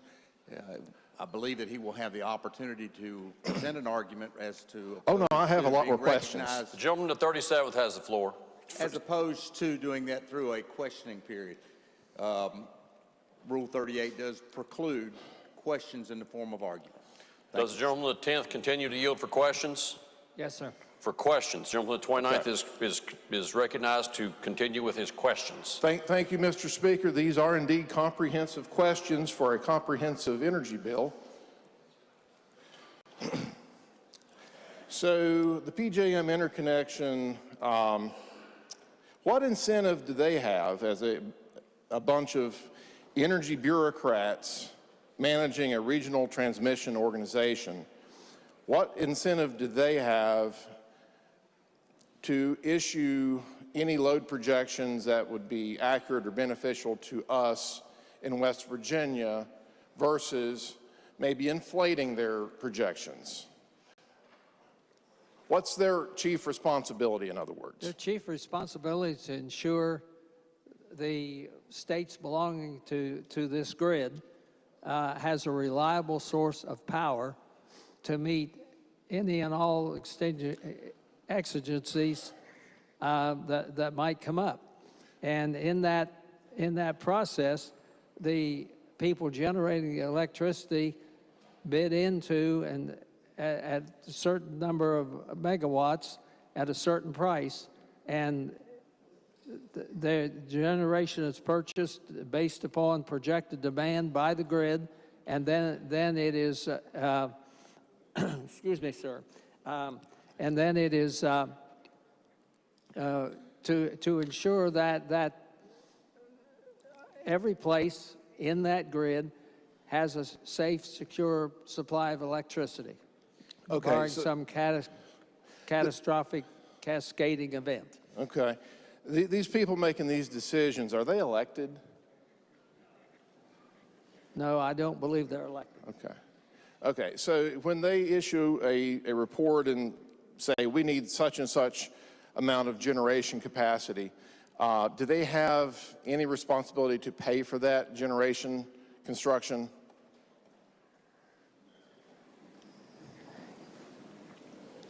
It's done due to the Federal Energy Regulatory Commission and the rules and operations of the grid. So would you agree that they have every reason in the world to want to see an unlimited amount of generation? That there's no particular reason why they would ever want to balance new generation with load, for example, because they just presumably would want as much power available as possible? No, I don't believe that. I don't agree with your supposition there. Okay. They won't maximize the grid because they know in doing so, if that generation is not needed, then the ratepayers of the states or the utilities that are being producing that, if it can't be sold on the grid, they'll not receive compensation, and it will drive up electric rates in the states. But how does that hurt them? Well, sir, I don't believe this bill deals with, the governor's bill deals with the PJM grid. That's interesting, since it's a comprehensive okay. energy bill. Okay, we'll get back. We'll come back around. Okay. What you mentioned exporting our energy a little bit earlier. Approximately what % of our energy currently is being exported that we generate in West Virginia? Well, sir, in this state, we produce approximately 16 gigawatts, and we export, I think we use about 11 gigawatts in this state, and so doing the simple math, that's about 5 gigawatts that is available to be sold out of state. And if we did not do that, I refer back to what the Vice Chairman said in one of his speeches the other day. If we're not an export of electricity out of the state, then which of our coal plants are we going to shut down? And I'm not or arguing, gas plants not be built? And I'm not arguing for or against exporting. I'm just looking for the facts here. I believe the EIA says we export about 40%. Now, what's the approximate capacity factor for our coal-fired power plants right now on an average annual basis? Sir, I'm having trouble in this corner hearing your question. Okay, all right. What is the The House will please be in order while the gentlemen conclude their exchange. The House will please be in order. Yeah, we're getting close to the House end. will please be in order. Point of order, Mr. Speaker. Gentleman the first. Yes. I would ask that the gentleman confine his questions to the matter under debate. To the bill at hand. Gentleman will confine the questions to the bill at hand. Believe the bill is comprehensive and deals with energy, and I'm asking comprehensive questions about energy. I just told you to proceed. You're welcome to proceed. Thank you for the Get on with concerns it. in the room. You're recognized. Pardon me. So what is the approximate average capacity factor for our coal plants in West Virginia right now on an annual basis?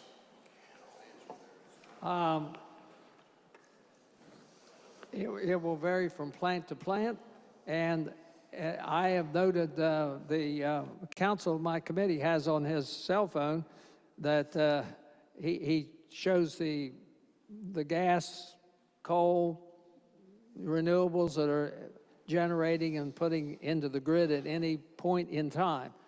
And I can tell you on this most recent cold snap we've had and the polar vortex of 2 or 3 years ago, coal was up to providing approximately, if I recall correctly, it's been around 40% of the electric in the grid to which we belong at that time. And I think the entire nation, and certainly here, was very thankful for the reduction of the coal plants. But normally, I would say the capacity of our coal plants is running. I have no. It's going to vary by unit. I probably, if I had to make a guess, 30 to 35%. Okay. might be the average. Okay. So we're using our coal plants at around 35% of what they are capable of running. So what's the capacity factor recommended by the Public Service Commission for utilities to maintain and optimize their coal-fired plants? The generation is based on the market conditions and the need. For a coal plant to run higher than those market conditions, demand would result in increased rates on electric ratepayers of this state because they're going to be forced to burn coal, which they cannot sell the product they're making, that is electrons.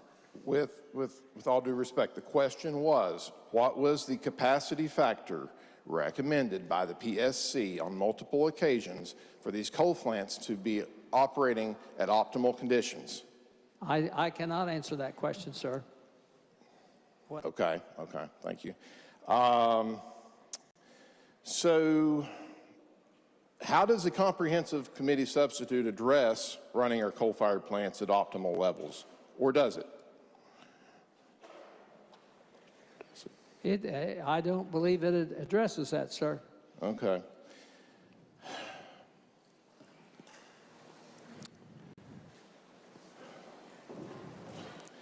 So,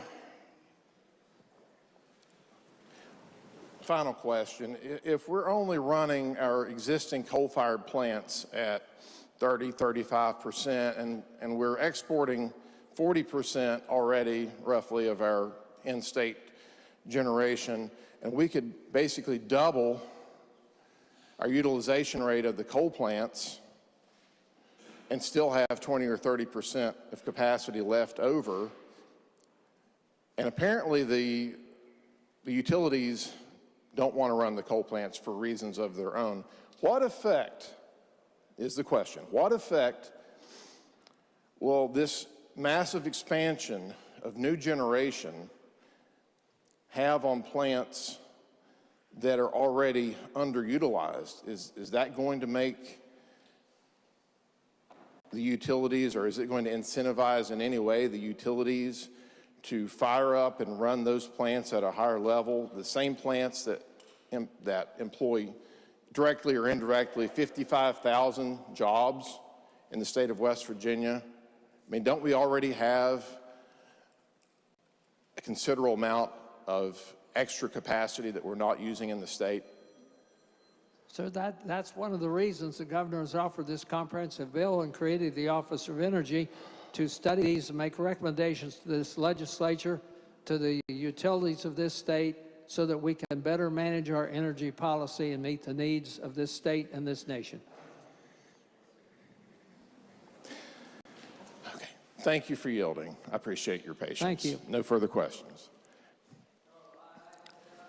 Member of my staff, the present capacity factor that's being utilized is 53%. Okay, at the moment? At the moment. Okay, thank you. Subject to the next polar vortex, in which case I've got a feeling the coal plants will be turned up to their maximum. Okay, thank you. Thank you. Mr. Speaker, wish to speak to the bill? Gentleman is recognized. Okay.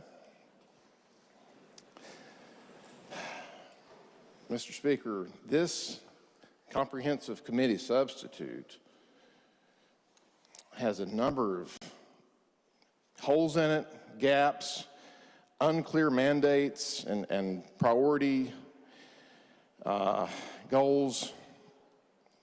We're about to embark on a massive expansion and build out of generation infrastructure without even taking into consideration planning for load and demand. And we include language about renewables, solar and wind and all these things. And at the same time, we're having language in here about affordability. I only see in the bill one place, by the way, where it actually refers to affordability, and that's in passing. You'll find no criteria, no specifics on what that actually means, no specifics on what reliability actually means. And with regard to the PSC's recommendations to the utilities, that they run their plants at 69 or 70% capacity factor, that was for a reason. That wasn't a random number that they pulled out of thin air. And anyone who's been on the Joint Energy Committee, anyone who's been around the House or the Senate Energy Committees is well familiar with that number because it represents the optimal balance between efficiencies of operation for those coal plants to cover their fixed costs, while at the same time allowing an additional buffer, if you will, for those times when the plants need to be taken down for maintenance, or leaving a little bit of a buffer for when we have those weather events that do come up from time to time. That's why the Public Service Commission has stated repeatedly that that 69 to 70% capacity factor is where we need to be running those plants. Why?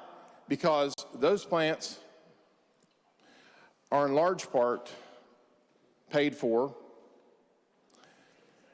We're not having to add new capital expenditures, which has to be recovered by ratepayers, with an extra 10% return on equity added on top of that. That's why they wanted the utilities to run those plants. Mr. Speaker, our utilities have demonstrated a unique reluctance, even hostility, if you will, toward running these plants at optimal levels. It's almost as if they care more about pleasing the Wall Street financiers, which have demonstrated a deep, deep distaste for coal-based energy. It's almost as if they care more about being able to raise capital into the future than they care about our customers here in West Virginia. I guess, you know, that's easy to do when you're a monopoly and you're guaranteed a certain percentage profit. You're more concerned about being able to sell bonds or sell stock on Wall Street through investment bankers. And you're worried that having too much coal in your portfolio is going to mess up how they perceive you and your company. You know, good old corporate targets and ESG and all that. That's great. Mr. Speaker, I don't see any way that this bill, as constructed, the committee substitute, actually helps ratepayers in West Virginia.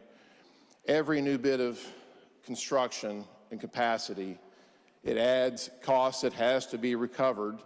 It either has to be recovered from our ratepayers or someone. We're making a huge gamble here by putting that 50 gigawatt target out there without taking into consideration any other load forecasting.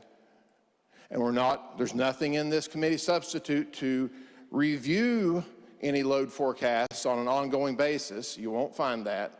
You find 50 gigawatts or bust. That's what you find. And, you know, in years past, I used to be one of those people who thought that the more capacity, the better, any way you can get it. I thought, you know, hey, supply side economics, right? Let's just build more and more and more capacity. It's going to lower costs, right? Doesn't work that way with utilities. First of all, if we're going to use supply side economics as a basis for our argument, then we should be looking at running and generating as much power as we can through our existing coal-fired power plants. Put more supply on the market through those power plants. It just makes sense. Support our coal and gas workers in West Virginia by bringing to market the resources that we have here and using them here. And yes, if we can extract a premium from other states, if they want to pay for our energy because they're not generating their own, okay, all right. Let's eat our peas and carrots though. Let's ramp those coal-fired plants up before we, you know, get the cheesecake. And gorge ourselves on that. Eat your peas and carrots, folks. We have coal-fired plants sitting there running at a third of what they could be running at, and yet we're getting ready to add billions, hundreds of billions potentially, of new costs onto West Virginia ratepayers. And what happens, by the way, when our big assumption and our big bet that surrounding states are not going to catch on and start building their own capacity? What happens when we're caught with hundreds of billions of dollars hanging out there in new capacity generation, and then other states catch on and they start building their own? How do the dynamics of that big bet on exporting West Virginia energy, how's that going to play out for our West Virginia ratepayers? We're making some big assumptions here. I don't know that they're justified assumptions. I don't know that there's anything in this committee substitute that's going to approach reliability or affordability in the proper way with specifics and targets that make sense. Frankly, I question who is going to benefit from this. I understand that under our base rate formula, the utilities are going to benefit very nicely. They're going to be able to recover their costs plus that 10% return on equity. And our ratepayers are going to be stuck with that. And maybe we're going to export some additional energy. And if we're going to build the plants, I hope we do. I sincerely hope we do. But again, we're making some very, very expensive assumptions here today, I fear. So with that, Mr. Speaker, I will also add, in no way, shape, form, or fashion is this committee substitute going to make it through the Senate in anything resembling what it looks like here today. So go ahead, if you want to vote for this, hit that green button. I'm going to be a no on this. And at the end of this session, I guarantee you, as I stand here before you today, no bill resembling what you see before you is going to actually pass both chambers. I can assure you of that. I'm a no. Thank you, Mr. Speaker. Gentleman, the second, Douglas Teslo is recognized. Thank you, Mr. Speaker. Very interesting discussion. You know, it wasn't so long ago that the federal government added a lot of restrictions to coal-fired power. When they did that, they added billions of dollars to the construction of coal-fired power plants. It was not the fault of anybody in this room that that happened, or anybody that came before us. That is reality, and it drives up the cost of power production. Fast forward, things change. Data centers are coming to the United States of America, and with that are added demand for electricity. And now, the people of the United States and people of West Virginia have to deal with what happens when this load, as has been talked about, gets to West Virginia. What's going to happen? I'm not sure. I'm not sure what's going to happen. But I do know this: we have the energy to produce electricity. We need to use it here. What is the number? 50 gigawatts, I think, is a bit aspirational. It may be less than that. But for God's sake, having an energy authority that looks at these things, and I don't see anything in this bill that precludes the Office of Energy of looking at anything, whether it's load demand, whether it's the cost of production, whatever. They are charged with doing things in the best interest of West Virginia. And it will be the first time anybody was asked to do that. So let's think about that. If it makes it through the Senate, I think that would probably be a good idea, because we'll at least have some place where people look at energy policy, which is the largest producer of jobs and employment and wealth for the state of West Virginia. Good heavens, we'll actually have somebody concentrating on it 24/7. I can't imagine. And for people to think that they're not going to take things into account, like what is the cost to the consumer, I would say then we probably have the wrong people looking after it, and the governor will be responsible for that. So it's another step in the development of a plan for West Virginia to use what we have.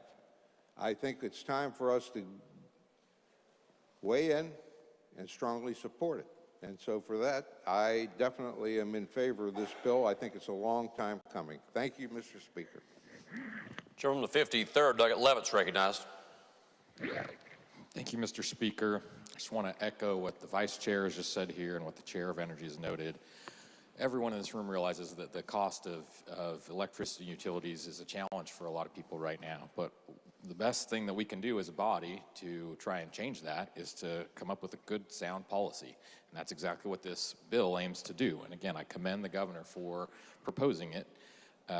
There's been some talk about definitions of affordability and reliability, but again, to highlight the whole point of this bill, it's to accomplish those goals. There are several sections of it that talk about plans, how to plan for the future, and there's an argument to be made that part of why we're in the situation to the extent that we are right now is that there has not been any sort of central look at that. So this bill specifically identifies that in order to provide reliable, efficient, affordable, and locally produced energy, the Office of Energy, which we already have within the Department of Commerce, is going to focus on a policy that emphasizes increased reliability from stable baseload generation, increased efficiency through innovation, low-cost energy as the bedrock of economic development, and energy independence and security through increased domestic production.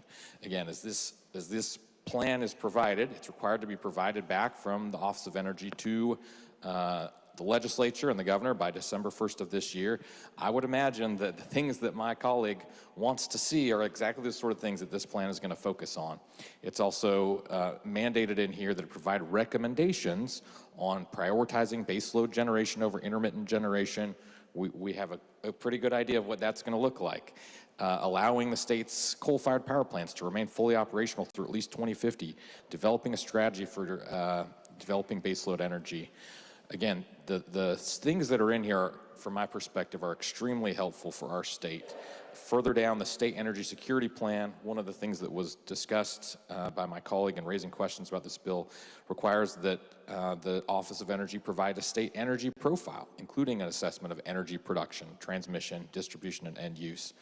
So again, this bill is really just to authorize and empower the Office of Energy to create, it's telling them what questions they need to look at so they can make solid recommendations to us as a legislature and to the governor's office.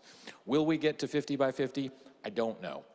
But we as a state are in a position where we have an immense future available through use of our energy resources, and we ought to do everything we can to capitalize on that. That's what's going to help our constituents. That's what's going to lower rates. That's what's going to help benefit us economically.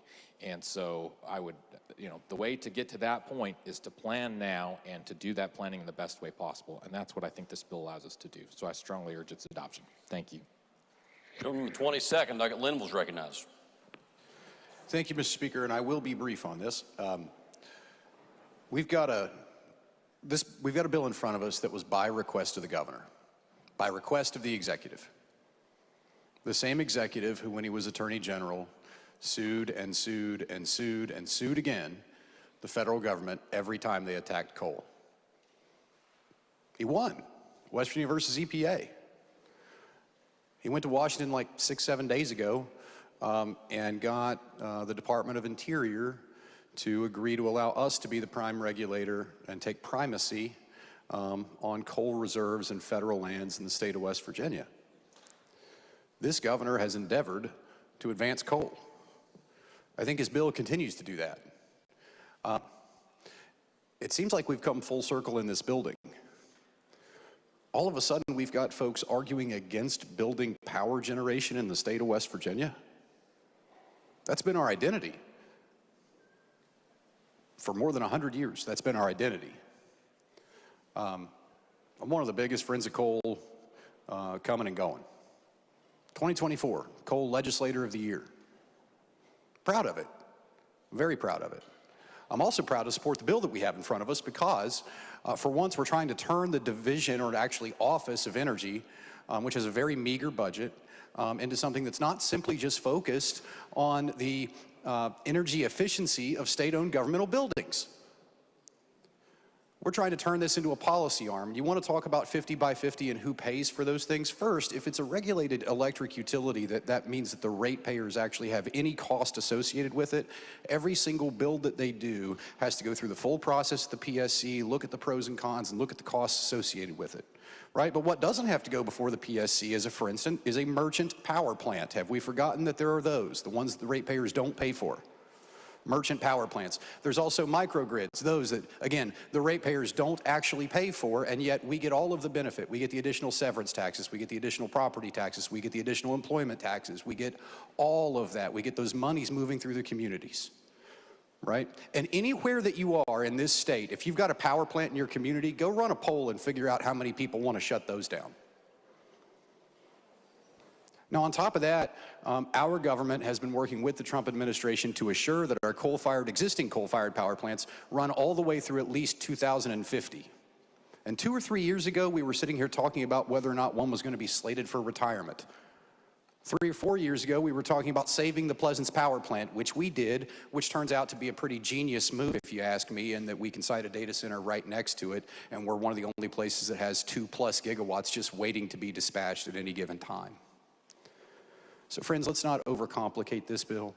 We're trying to advance the energy policy of the state of West Virginia, which, in case you hadn't noticed, was the best thing coming and going 100 years ago, and it's by far now the best thing coming and going. I support the bill. Thank you, Mr. Speaker. Gentleman the 13th, Douglas Haggard. Thank you, Mr. Speaker. Permission to speak to the bill. Yes, gentleman is recognized. West Virginia is an energy state, and West Virginia has always been an energy state, and if we're smart, it always will be. But the energy economy is not going to wait on West Virginia. We've got to move forward. House Bill 5381 is about planning, not politics.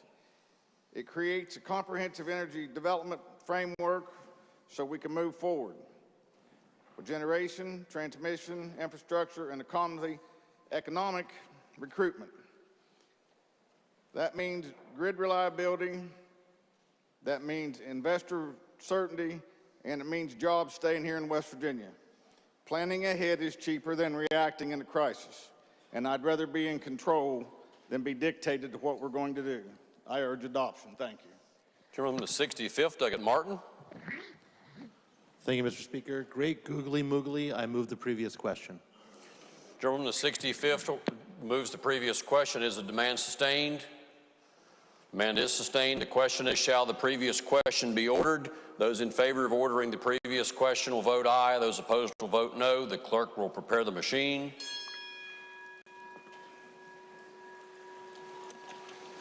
Clerk will please close the machine and ascertain the result. On that question, there are 75 ayes, 18 nays, 6 members absent. A majority of the members having voted in the affirmative, the chair declares the previous question ordered. Gentleman the 10th, Douglas Anderson, is recognized to close debate on the bill.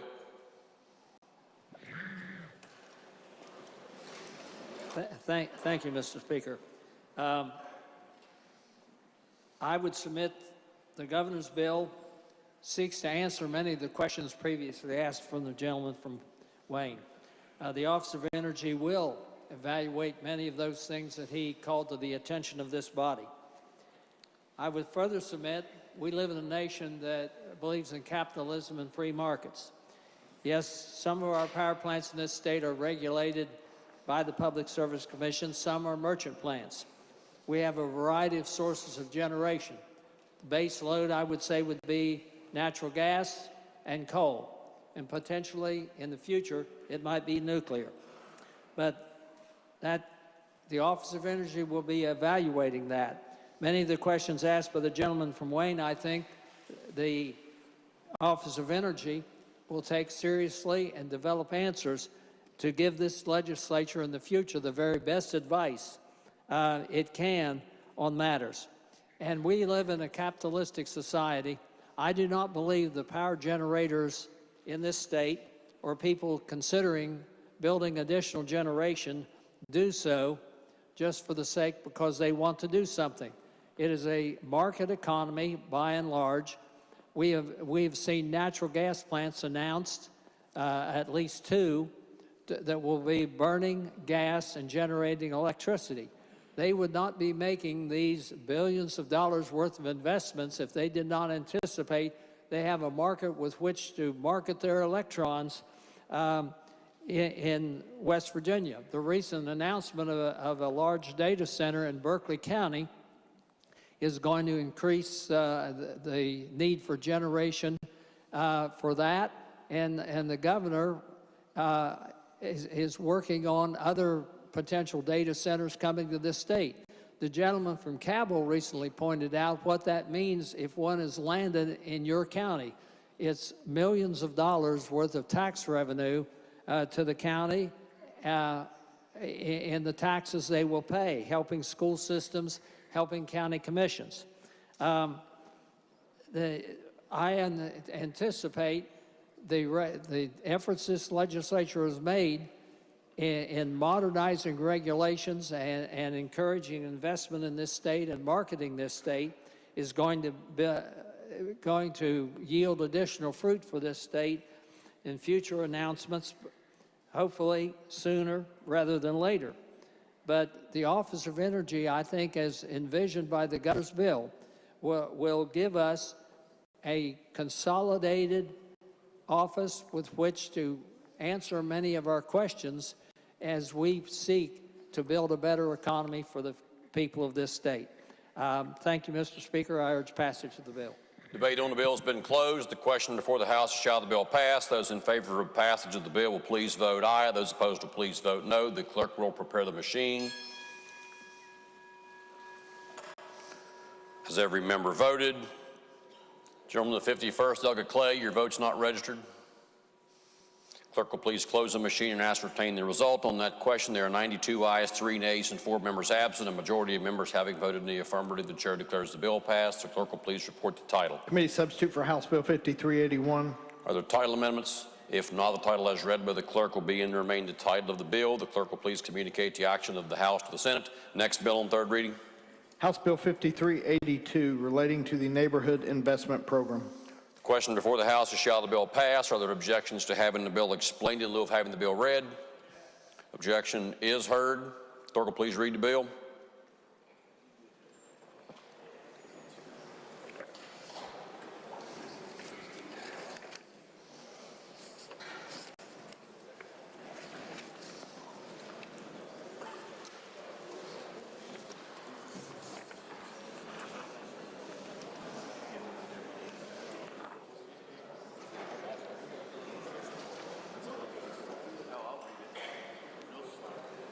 West Virginia Legislature, 2026 regular session.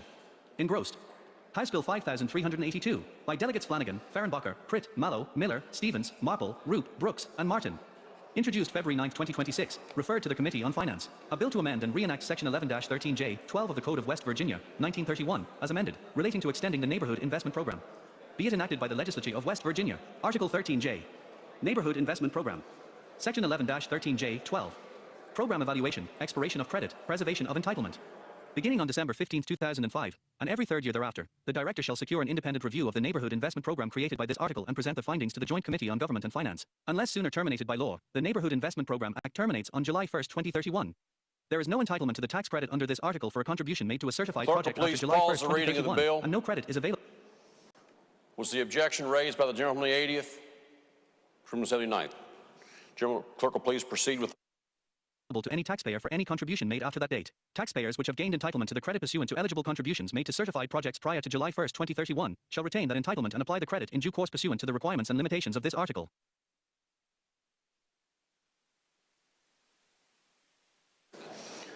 Question before the House is, shall the bill pass? Is there debate on the bill?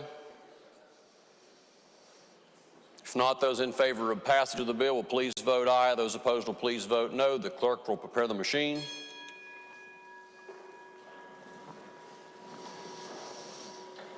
Has every member voted?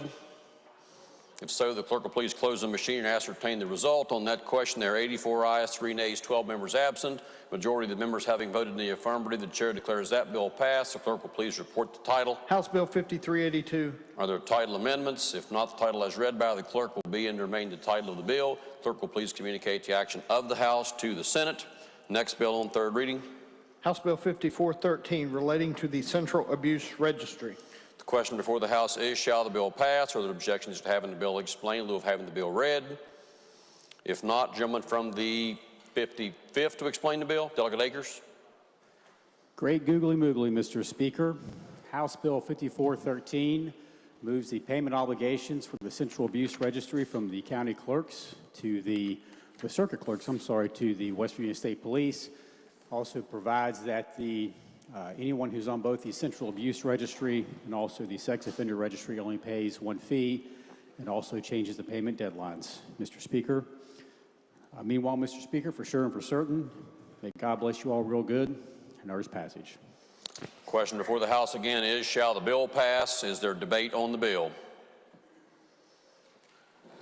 If not, those in favor of passage of the bill will please vote aye. Those opposed will please vote no. The clerk will prepare the machine. Has every member voted?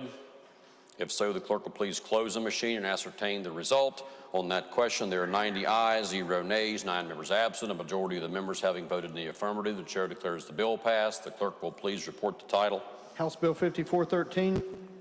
Are there title amendments? Delegate Akers moves to amend the title. The question is on adoption of the title amendment. Those in favor of adoption of the title amendment will please say aye. Those opposed will please say no.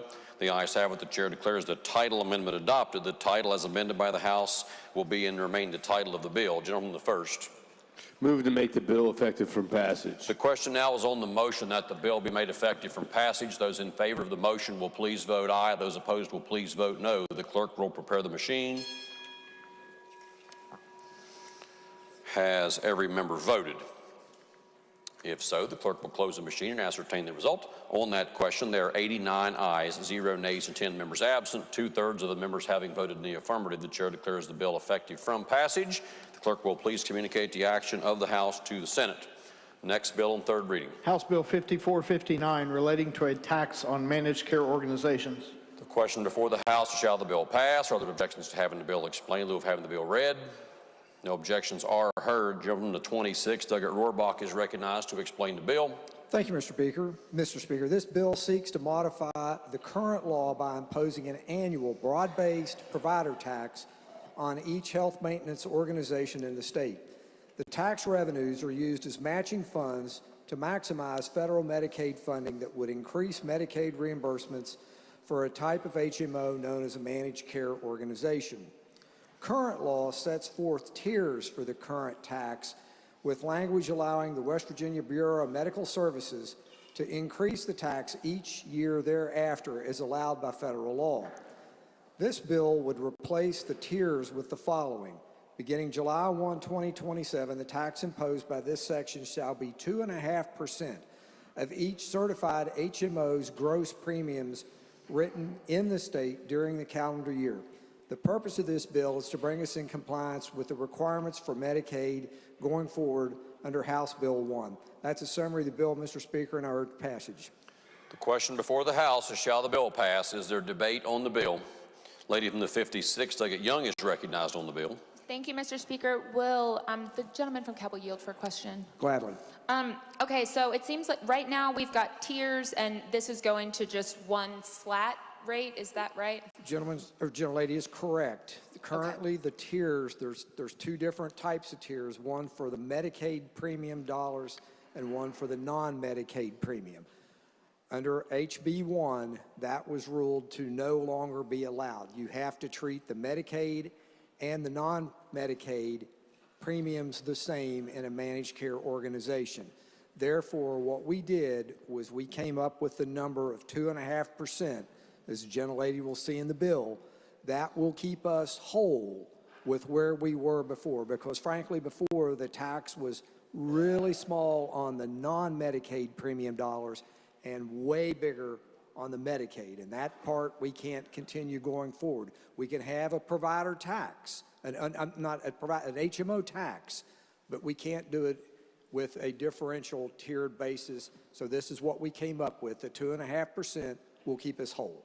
So the big bill that Congress passed last year banned differential rates and differential tiers, is that right? And I think we're like just a handful, there's only a handful of states that had that, is that right? The gentlelady is correct. Okay, and so with this new 2.5%, we are going to be made whole, but are the organizations that have to pay it, are they going to be paying about the same amount of money, or kind of how does that sort out? Well, they get it all back in essence, because they give it to us as a special revenue account. Then Bureau of Medicaid Services uses that to get it matched. And as a consequence, then that all goes back into the fund to support the MCOs. So they get it all back. Okay, thanks so much. Question again is, shall the bill pass? Is there debate on the bill? Gentleman from the 80th, Edgar Williams, is recognized on the bill. Thank you, Mr. Speaker. To the gentleman, just briefly, thank you very much.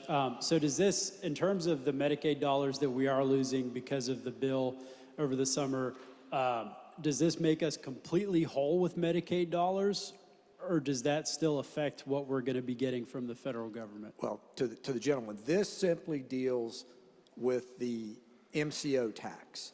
Now, there's also the provider tax that the hospitals pay. Now, that's where there's, as the HB1 is currently written, that's where there'll be some loss of premium dollars. Now, but this will get us in compliance with the MCO part of the tax structure. Okay, and is it, I don't mean to go too far afield, but is it possible to have such a bill as this one for the providers, or is that not possible? That is my understanding of that bill as it's written. No, we can't write the tax in such a way that it'll keep us whole, as the bill currently stands. Thank you very much. Thank you, Mr. Speaker. Is there further debate on the bill? Does the gentleman wish to close debate on the bill? If not, the question before the House is, shall the bill pass? Those in favor of passage of the bill will please vote aye. Those opposed will please vote no. The clerk will prepare the machine. Has every member voted? If so, the clerk will please close the machine and ascertain the result on that question. There are 90 ayes, 3 nays, 6 members absent. A majority of the members having voted in the affirmative declares the bill passed. The clerk will please report the title. House Bill 5459. Are there title amendments? If not, the title as read by the clerk will be and remain the title of the bill. The clerk will please communicate the action of the House to the Senate. Next bill on third reading. House Bill 5554 to modify the building fund for state parties. Question before the House is, shall the bill pass? Are there objections to having the bill explained? In lieu of having the bill read? No objections are heard. Gentleman to 32nd, Delegate Holstein, to explain the bill. Thank you, Mr. Speaker. This bill alters the current code to provide that the upward bound on contributions from any one person to a party headquarters fund is $50,000 annually instead of the current limit of $10,000 in the aggregate or lifetime.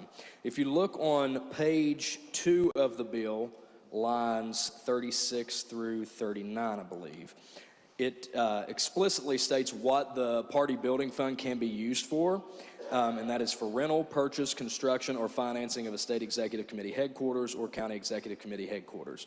Happy to take any questions. Thank you, Mr. Speaker. The question before the House is, shall the bill pass? Gentleman from the 54th, Delegate Pushkin, is recognized on the bill. Thank you, Mr. Speaker. Would the sponsor yield? Yes, okay, so currently you have your federal fund, right? Correct. And what's the limit an individual can give to the federal fund? $10,000 to a federal account per person per year. All right, you sure about that? For federal state party account? For federal state party account? Yeah, $10,000 annually a year. Okay, what's the limit on the state account? $10,000 a year. Okay, I'll go back and check that. I'm certain of that. Okay. You're certain of the federal account? Yes, Okay. I am, yeah. And then this is a third account that we're talking about here, the building fund, correct? And, Correct, And that's right. currently, Ed, is Separate. also 10,000 in state code, right? $10,000 in a lifetime, yes, sir. And it's also 10,000 per year? No, it's $10,000 in a lifetime.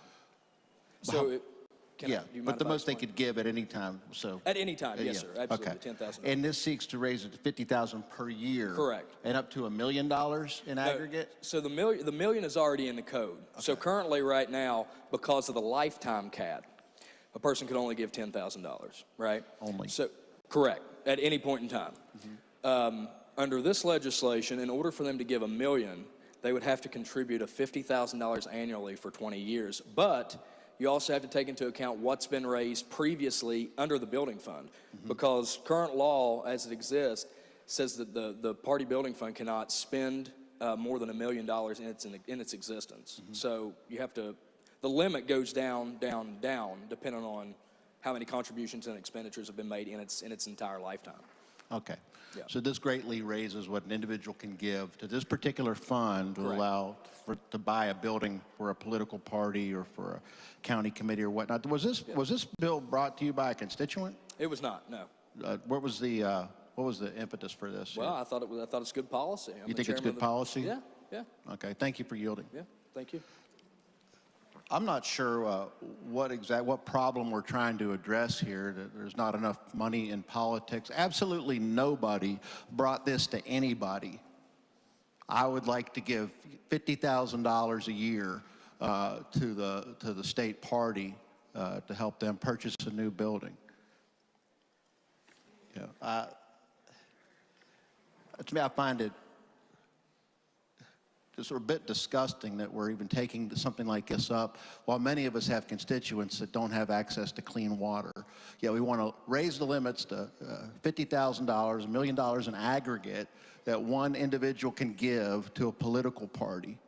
I guess somebody wants to buy a political party a building. But I would just say this, if anybody is seeking any unsolicited advice from me, which I'm sure you are, that the pendulum swings. And nothing is permanent in politics. It swings this way, it can swing back this way. And if I were you, I wouldn't get in any long-term real estate contracts right now. Question still before the House is, shall the bill pass? Is there debate on the bill? Gentleman from the 5th, Douglas Fluharty, is recognized on the bill. Thank you, Mr. Speaker. Gentleman, yield very quickly. Yes, sir. So what exactly could this be used for the headquarters? So it's listed here in lines 36 through 39. So the rental, purchase, construction, or financing of a state executive committee headquarters or county executive committee headquarters. So is it limited solely to the building itself? Or what about things inside the building? I think that's listed somewhere else. Earlier in code, it does list things it could be used for, including furniture. Let me check. 1 second here.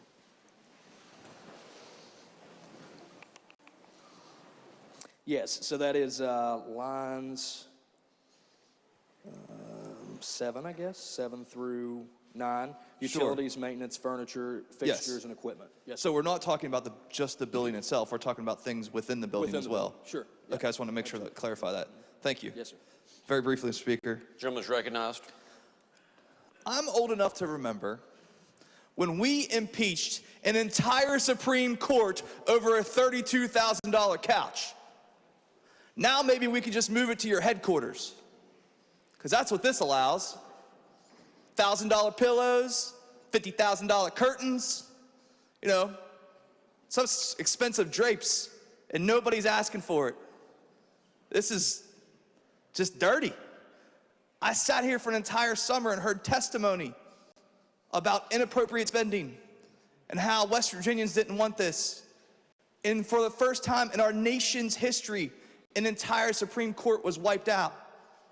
And just a few years later, we're saying you could put a $50,000 couch in the campaign, in the headquarters of a party. Or some expensive curtains. Upgrade the facilities, $50,000 annually. It does not pass the smell test. It does not pass the fiscal responsibility test or the reasonable test of West Virginians who look at us and go, I don't even make that a year. And now somebody can contribute to this annually for things like couches Are they really buying furniture, or are they buying access? Because I think we know what they're really buying. The people sitting here. So I'll proudly be voting no, just like I proudly voted to impeach Point of order, individual Mr. Supreme Speaker. Court. Jim will state the Rule number point. 5, confine debate under the question under the debate. Your point? Was there a ruling there or something? Yeah, stick to the question under debate. Maybe stop name calling. There's no name calling. Stop with your, maybe stop with your sophistry. Chair has the floor. I think the more appropriate ruling here is on attribution of motives of members. So with that ruling, Thank you, Mr. proceed Speaker. without attribution to motives of members. It's unquestionable where this money's going and what it's being used for. It's not for transparency. It's not for supporting West Virginians or moving the needle forward on progress in this state. It's used for politics, and it's dirty, it's shameful, and I'm a no. Thank you, Mr. Speaker. Is there further debate on the bill? Gentlemen, the 30-second to close debate on the bill. Thank you, Mr. Speaker. I just want to clarify a few things. Again, this can only be used for what's in code. This is not used for spending against candidates or anything else. This affects all the parties equally. So the remark about pendulum swinging, I don't know how that really affects anything. It affects both of us equally. Again, this is just about being able to raise money to political party headquarters. Currently, you really can't raise any money. Right now, again, for transparency reasons, this all has to be reported on our federal accounts and state accounts. It's all reportable. All of the contributions are reported. Who gives the money is all on there. That's not, that's not something that's done in the dark. So that's all disclosed and it's all published with the rest of the reports. Lastly, I would just say it's really impossible to raise money to this account right now. I think the state party, the West Virginia Republican Party, has $18,000 in this account and hasn't spent anything out of it in years because it's impossible to do so. With the lifetime limit, you could literally have to go back 50 years to search and see if anybody's ever contributed, and it's just not something that's worth doing. Therefore, you have to go years essentially being bound to pay rent because you can't afford to pay for a building. I don't think either political party, major political party in this state or any minor party really has any finances to build a multi-million-dollar building or anything like that. But this just gives flexibility to actually be able to have a headquarters of their own someday. So with that, thank you, Mr. Speaker. Debate on the bill has been closed. The question before the House is, shall the bill pass? Those in favor of passage of the bill will please vote aye. Those opposed will please vote no. The clerk will prepare the machine. Has every member voted? If so, the clerk will close the machine and ascertain the result on that question. There are 84 ayes, 11 nays, 4 members absent. A majority of the members having voted in the affirmative, the chair declares the bill passed. The clerk will please report the title. House Bill 5554. Are there title amendments? If not, the title as read by the clerk will be and remain the title of the bill. The clerk will please communicate the action of the House to the Senate. Next bill on third reading. House Bill 5638, relating to the requirements of the state's cybersecurity program and responsibilities and authority of the state chief information security officer. The question before the House is, shall the bill pass? Are there objections to having the bill explained in lieu of having the bill read? No objections are heard. Gentleman from the 22nd, Nugget Linville, to explain the bill. Thank you, Mr. Speaker. This bill comes to us by request of the Department of Administration, and it clarifies the authority and responsibilities of the state's Chief Information Security Officer and data custodians, as the case may be for other agencies. And it outlines the process for cybersecurity program reviews by striking obsolete language and changing references in code to reflect the existence of the Chief Information Security Officer and the duties ascribed to each individual. Mr. Speaker, that's a summary of the bill. Happy to take any questions, and I urge passage. The question now is, shall the bill pass? Is there debate on the bill? If not, those in favor of passage of the bill will please vote aye. Those opposed will please vote no. The clerk will prepare the machine. Has every member voted? If so, the clerk will please close the machine and ascertain the result. On that question, we had 93 ayes, 0 nays, and 6 members absent. A majority of the members having voted in the affirmative, the chair declares the bill passed. The clerk will please report the title. House Bill 5638. Are there title amendments? If not, the title as read by the clerk will be and remain the title of the bill. The clerk will please communicate the action of the House to the Senate. Next bill on third reading. House Bill 5653, to confirm the confidentiality of internal audit and other manuals, training materials, guidelines, thresholds, and procedures. Question before the House is, shall the bill pass? Are there objections to having this bill explained in lieu of having the bill read? No objections are heard. Gentleman from the 68th, Douglas Phillips, to explain the bill. Thank you, Mr. Speaker. The purpose of House Bill 5653, which has been requested by the Department of Revenue, is to protect from disclosure certain materials connected to audits conducted by the Tax Division. These include audit-related manuals, guidelines, procedures, algorithms, and other similar materials. The Tax Division believes that this bill is necessary to prevent bad actors from gaming the system and avoiding audits by the division. I urge passage. Question before the House is, shall the bill pass? Is there debate on the bill? If not, those in favor of passage of the bill will please vote aye. Those opposed will please vote no. The clerk will prepare the machine. Has every member voted? If so, the clerk will please close the machine and ascertain the result. On that question, there are 94 ayes, 0 nays, and 5 members absent. A majority of the members having voted in the affirmative, the chair declares the bill passed. The clerk will please report the title. House Bill 5653. Are there title amendments? If not, the title as read by the clerk will be and remain the title of the bill. Gentleman first. Move to make the bill effective from passage. The question is on the gentleman's motion that the bill take effect from passage. Those in favor of the motion will please vote aye. Those opposed will please vote no. The clerk will prepare the machine. Has every member voted? If so, the clerk will please close the machine and ascertain the gentleman from the 86th, Delegate Ward, your vote's not registered. Gentleman from the 86th, Delegate Ward, your vote's not registered. Clerk will please close the machine and ascertain the result. On that question, there are 91 ayes, 0 nays, and 8 members absent. A majority of the members having, 2/3 of the members having voted in the affirmative, the chair declares the bill effective from passage. The clerk will please communicate the action of the House to the Senate. Are there further bills on third reading? If not, bills on second reading. House Bill 4360, relating generally to allowing the Supreme Court of Appeals discretion to create uniform pay scales for all levels of judicial support staff. Are there amendments? If not, the bill will be advanced. House Bill 4421, providing guidelines for the West Virginia Parkways Authority to cease tolls on the West Virginia Turnpike upon completion of all bond payments. Are there amendments? If not, the bill will be advanced. House Bill 4425, to repeal the provision allowing for students to transfer from one school to another without losing eligibility. Are there amendments? If not, the bill will be advanced. Committee substitute for House Bill 4784, extending the qualified opportunity zones until July 1, 2032. Gentleman the first. Thank you, Mr. Speaker. Unanimous consent to advance to third with general right to amend. Are there objections? No objections are heard, and the bill will be advanced to third reading with the right to amend. Further bills on second reading. Committee substitute for House Bill 4793, creating the Barber Apprentice Program. Are there amendments? If not, the bill will be advanced. Committee substitute for House Bill 4869, establish narrow, clearly bounded, guaranteed issue rights for Medicare supplement policies in West Virginia.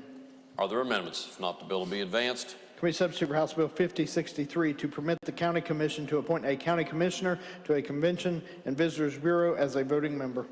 Are there amendments? If not, the bill will be advanced. Committee substitute for House Bill 5089, relating to public school acceptance of student transcripts or other credentials. Gentleman the first. Unanimous consent to advance to third with amendments pending. Are there objections? No objections are heard. The bill will be so advanced. Further bills on second reading. House Bill 5106, relating to the Greater Huntington Park and Recreation District. Are there amendments? If not, the bill will be advanced. Committee substitute for House Bill 5163, relating to exempting child care programs operated by a county board of education exclusively for the children of its employees for certain licensing requirements. Are there amendments? If not, the bill will be advanced.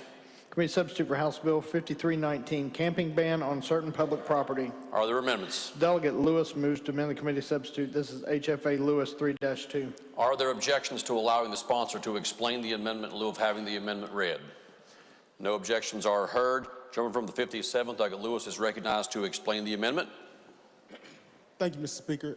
Basically, what this amendment does is that these fines and punishments would not be applicable if the county does not have a homeless shelter. So in essence, if you look at page 3 lines 54 through 56, any person who commits a first violation of any provision in the subsection shall be given a written warning describing the violation and providing information about resources to obtain assistance in seeking alternative shelter. Well, what if there is no alternative shelter? What if there's no beds available? Then that person has that first warning, and if law enforcement comes back around, they get the second warning, then they can be subject to fines and possibly jail time. So again, what this amendment basically does, if there's no beds available, or if that particular municipality or county does not have adequate homeless shelters, then they wouldn't be subjugated to this bill. So I would be happy to take any questions, and I reserve the right to close. Thank you. The question is on the amendment just explained by the sponsor. Is there debate on the amendment? Gentleman from the 55th, Delegate Akers, is recognized on the amendment. Thank you, Mr. Speaker. I have to respectfully rise in opposition to the gentleman's amendment. It would create inconsistency in the law across the state. It would also treat unincorporated towns differently than incorporated towns, which probably would have, in these circumstances, more access to facilities. And let's keep in mind that this is permissive. This does not require law enforcement to do anything. This simply would allow law enforcement to apply the provisions of this code section if it becomes law. And let's also keep in mind that the first time this would occur, law enforcement would be required to issue a warning only and to provide information regarding shelter, wherever that shelter may be. So I would have to urge rejection of the gentleman's amendment, Mr. Speaker. Gentleman from the 25th, Douglas Hornbuckle, is recognized on the amendment. Thank you, Mr. Speaker. Would the gentleman yield? Yes, sir. Yes. Thank you. So in that scenario you just spoke about, in regards to lines 54 through 56, if there is not a shelter, then what are they referring to if they were to do that? Well, I mean, law enforcement would be required to provide information regarding resources to any alternate shelter, which will be anywhere. So it wouldn't have to be within that town or municipality or unincorporated area or rural area of a county. The law enforcement would be required to provide some resources with regard to whatever the closest shelter was. Yes, sir. And so let's say we're in the great county of Kanawha, and let's say, provided they did not have one, and maybe the next one over is in Cabell, which you would have to skip over Putnam and go through that. Would the law enforcement be providing transportation? How would the homeless person, who more than likely does not have a vehicle, get there? Well, I can tell you in that example, Kanawha County would have facilities, but just for sake of argument, yes. if there was for some reason nothing in Kanawha County, then the law enforcement would be able to provide information regarding transportation as well. And there's also proviso on line 68, page 4, that says, provided that the availability of or transportation to such locations shall not negate the provisions of this subsection. So I believe that's also accounted for. Thank you. Permission to speak to the amendment? Yes, sir. Gentleman is recognized. Yes, sir. Thank you, Mr. Speaker. In all due respect to the Judiciary Chair, I believe the gentleman from Kanawha's amendment just strengthens the bill in allowing everyone to be able to adhere to the law. Thank you. Question again is on the amendment as explained by the sponsor. Is there debate on the amendment? Gentleman from the 57th, Douglas Lewis, is recognized to close debate on the primary amendment. Thank you, Mr. Speaker. And again, I know these issues are pervasive in all of our counties and our cities, and we are tasked to do something about it. But what I want to challenge you, if you have like I know here in Charleston, we have a CARES team. And whether this amendment goes or not, whether this bill passes or not, I would challenge you to get with your local CARES team, your local, whoever does that sort of outreach, and actually go and spend time with them and go to these encampments. There's an encampment in Kanawha City. If you're riding on Chesterfield, you may not even see it. It is the saddest thing I've ever seen in my life, where you have individuals, some even with their children out there, basically living in a camp next to a river, next to a highway, next to railroad tracks. And I think too often, we want to be punitive without addressing the underlying issues, because you got people out there with SUD issues, with mental health issues, and to provide more punitive measures, it's not solving the problem, it's actually making it worse. So now when they get on their feet, they got fines they got to take care of, they got criminal records and everything else like that. So again, while we want to definitely clean up our streets and we want to make our cities, you know, beautify and all those things, we have to take care of the underlying issue. And I think definitely this bill does not do it, but I think my amendment would at least make it a little bit better. So I hope you support it. And again, even if you don't support the amendment and you support the bill, take some time to go out with your outreach to see what it's really like out there. Thank you. Debate on the amendment has been closed. The question before the House is adoption of the amendment. Those in favor of adoption of the amendment will please say aye. Those opposed will please say no. No. Noes appear to have it. Okay, noes have it. Chair declares the amendment lost. Are there other amendments to the bill? If not, the bill will be advanced. Further bills on second reading. Committee substitute for House Bill 5351 relating to modernization of fees generated from emergency communication service users. Gentleman the first. Unanimous consent to advance to third with general right to amend. Are there objections? No objections are heard, and the bill will be so advanced with the right to amend. Next bill on second reading. Committee substitute for House Bill 5401 relating to voting in West Virginia elections while residing overseas. Are there amendments? If not, the bill will be advanced. House Bill 5457 to allow partial credits for times of disability service in the CPRB for troopers. Gentleman the first. Unanimous consent to postpone action 1 day. Are there objections to postponing action 1 day on the bill? No objections are heard, and the bill will be postponed by 1 day. Next bill on second reading. Committee substitute for House Bill 5458 relating to professionals to be licensed by the West Virginia Board of Medicine. Are there amendments? If not, the bill will be advanced. House Bill 5463 relating to decreasing Board of Education limits. Are there amendments? If not, the bill will be advanced. Committee substitute for House Bill 5537 repealing obsolete and outdated sections of the Education Code. Are there amendments? If not, the bill will be advanced. Committee substitute for House Bill 5557 require advertising materials be submitted with the initial public offering statement. Are there amendments? If not, the bill will be advanced. Committee substitute for House Bill 5625 relating to the licensure of radon mitigators, testers, contractors, and laboratories. Gentleman the first. Unanimous consent to postpone action 1 day. Are there objections to postponing action 1 day on the bill? No objections are heard. Bill will be so postponed. Next bill on second reading. Committee substitute for House Bill 5660 updates to obtaining a license to carry a deadly weapon statute. Are there amendments? If not, the bill will be advanced. House Bill 5683 relating to graduation requirements for public schools. Are there amendments? Delegate Lewis moves to amend the bill. This is HFA Lewis 3-2. The question is on the amendment just reported by the clerk. Are there objections to allowing the sponsor to explain the amendment in lieu of having the amendment read? No objections are heard. Gentleman from the 57, Delegate Lewis, is recognized to explain the primary amendment. Thank you, Mr. Speaker. Basically what this does is add any school receiving funding pursuant to HOPE voucher would be pursuant to the bill. So basically, if your school is receiving HOPE voucher program, then you would have to have the same requirements. I'll take any questions and reserve the right to close. The question is on adoption of the amendment just explained. Is there debate on the amendment? Gentleman from the 43rd, Delegate Tony, is recognized. Thank you, Mr. Speaker. With all due respect to the individual, I'm going to have to urge rejection of the amendment. The bill deals with the graduation requirements for public schools. Under this amendment, would direct the legislature to impose restriction on private schools, which under Code 18812 of West Virginia Code isn't permissible. So for those reasons, I would urge rejection. Question again is on the amendment as explained by the sponsor. Is there debate on the amendment? If not, the sponsor is recognized to close debate on the amendment. Gentleman from the 57, Delegate Lewis. Thank you, Mr. Speaker. I think my provision would supersede that. And good, you know, what's good for the gander is good for the goose. We can't just make all these requirements for public school and then just not have any for private school, although we're receiving public funds. So, you know, I think it's fair, and I hope you support it. The question is on adoption of the amendment. Those in favor of adoption of the amendment will please say aye. Those opposed will please say no. No. Noes appear to have it.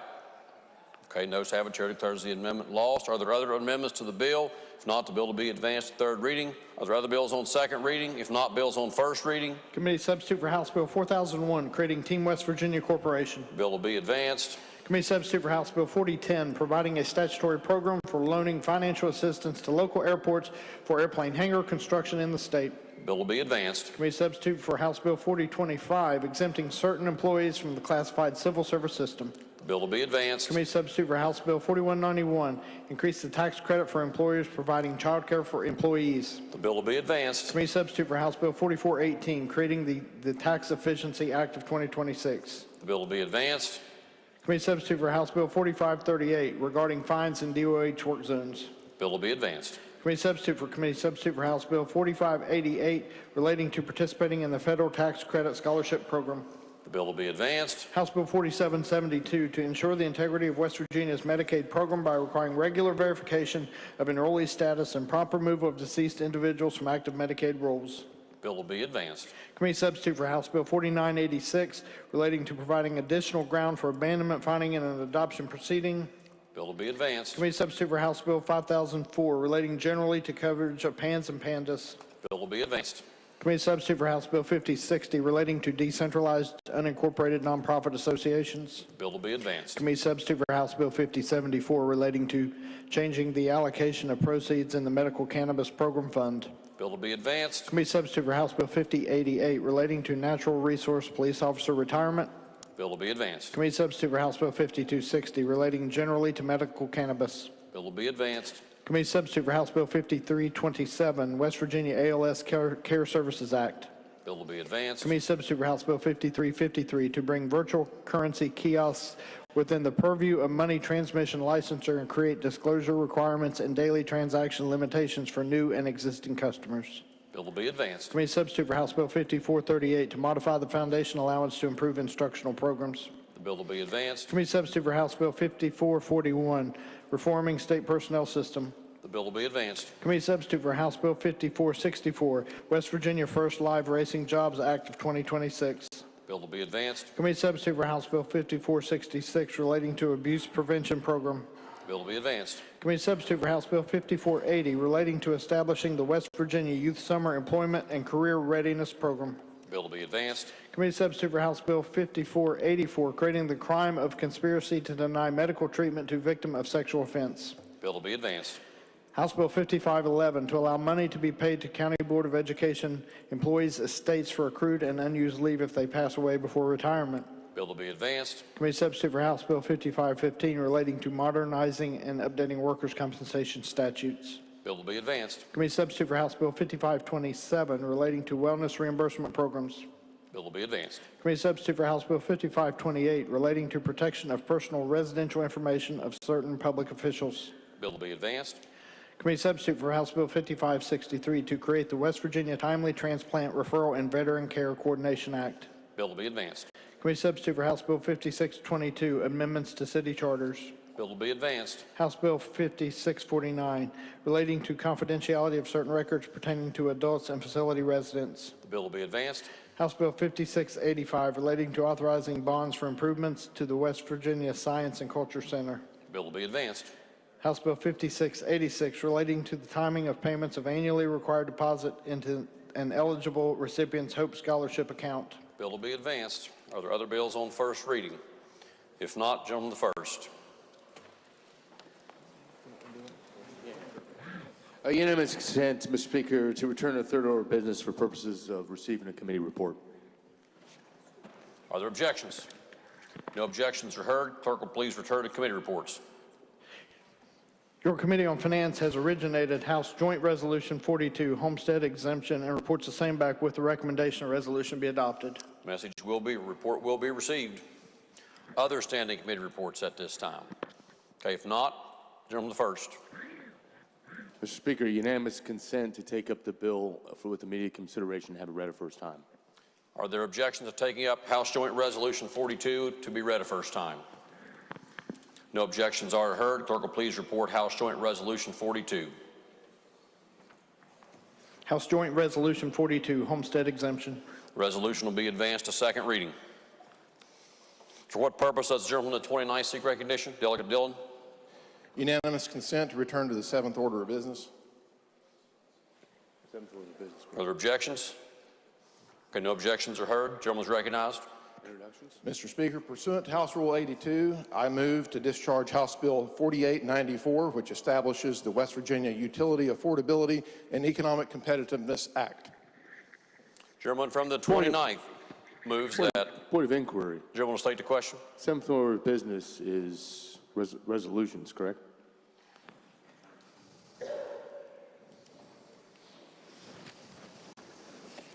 Is it motions? Yes, it is. And motions. Resolutions, Move the petitions. table the gentleman's motion. Okay. We have a motion to discharge pursuant to House Rule 42, House Bill 4894. We now have a motion to lay upon the table the motion to discharge House Rule 4894. Those in favor of adoption of the motion to lay upon the table the motion to discharge House Rule or House Bill 4894 will please say aye. Aye. Those opposed will please say no. No. Okay, noes have it. Chair declares the motion lost. Roll call is requested. Is the request sustained? Request is not sustained.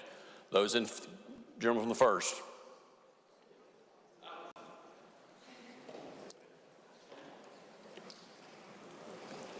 Request is sustained. The question now is on the gentleman's motion offered by the gentleman from the first. For what purpose does the gentleman 17 seek recognition? Mr. Speaker, correct me if I'm wrong, but I believe you called the vote. You said the noes have it. Chair did, so we'll move on. Leaves of absence. Gentleman the first. Thank you, Mr. Speaker. For our colleagues, Delegates Dean, Petito, and Brian Smith. Are there objections to leaves of absence being granted? No objections are heard. Leaves of absence will be granted. Introductions. Introductions. Gentleman from the 46, Delegate Campbell. Thank you, Mr. Speaker. I notice up in our North Gallery, a good friend of mine, Fayette County Commissioner, one of the best high school football, basketball, baseball referees in the state of West Virginia. Please welcome Fayette County Commissioner Greg Fournette.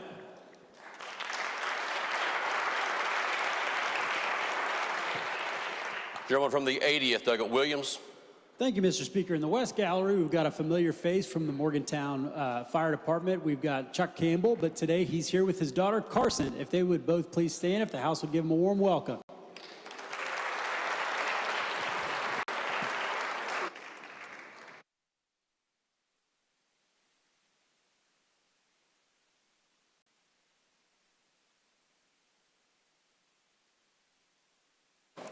Do we have other introductions? Miscellaneous business? If not, gentleman the first. Thank you, Mr. Speaker. I move, subject to announcements, the House adjourn until 10 a.m. tomorrow.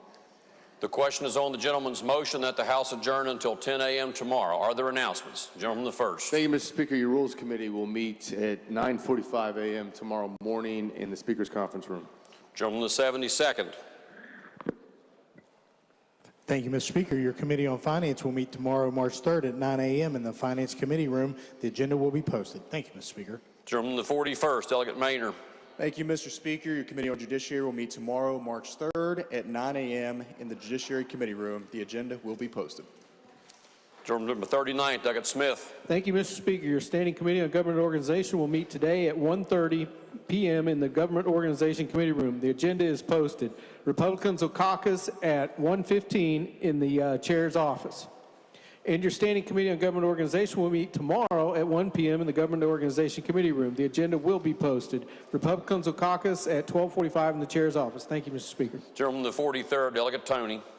Thank you, Mr. Speaker. Your Standing Committee on Education will meet today at 1:50 p.m. in the Education Committee room. The agenda is posted. Republican members of the committee will caucus in the chairman's office at 1:30. Also, your Standing Committee on Education will meet again tomorrow, Tuesday, March the 3rd at 1 p.m. in the Education Committee room. The agenda will be posted. Gentleman from the 2nd, Delegate Zatezalo. Thank you, Mr. Speaker. Your Standing Committee on Energy and Public Works will meet today, March 2nd at 3:30 p.m. in the House Judiciary Committee room. The Republicans will caucus before the meeting at 3 p.m. in the House Judiciary Committee room. The agenda is posted.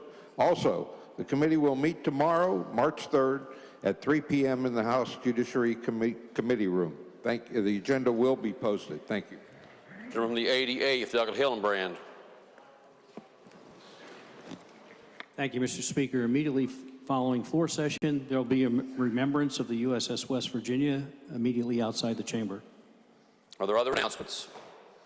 If not, the question is on the motion offered by the gentleman the first that the House adjourn until 10 a.m. tomorrow. Those in favor of the motion will please say aye. Those opposed will please say no. The ayes have it. The motion is adopted. The House is adjourned until 10 a.m. tomorrow.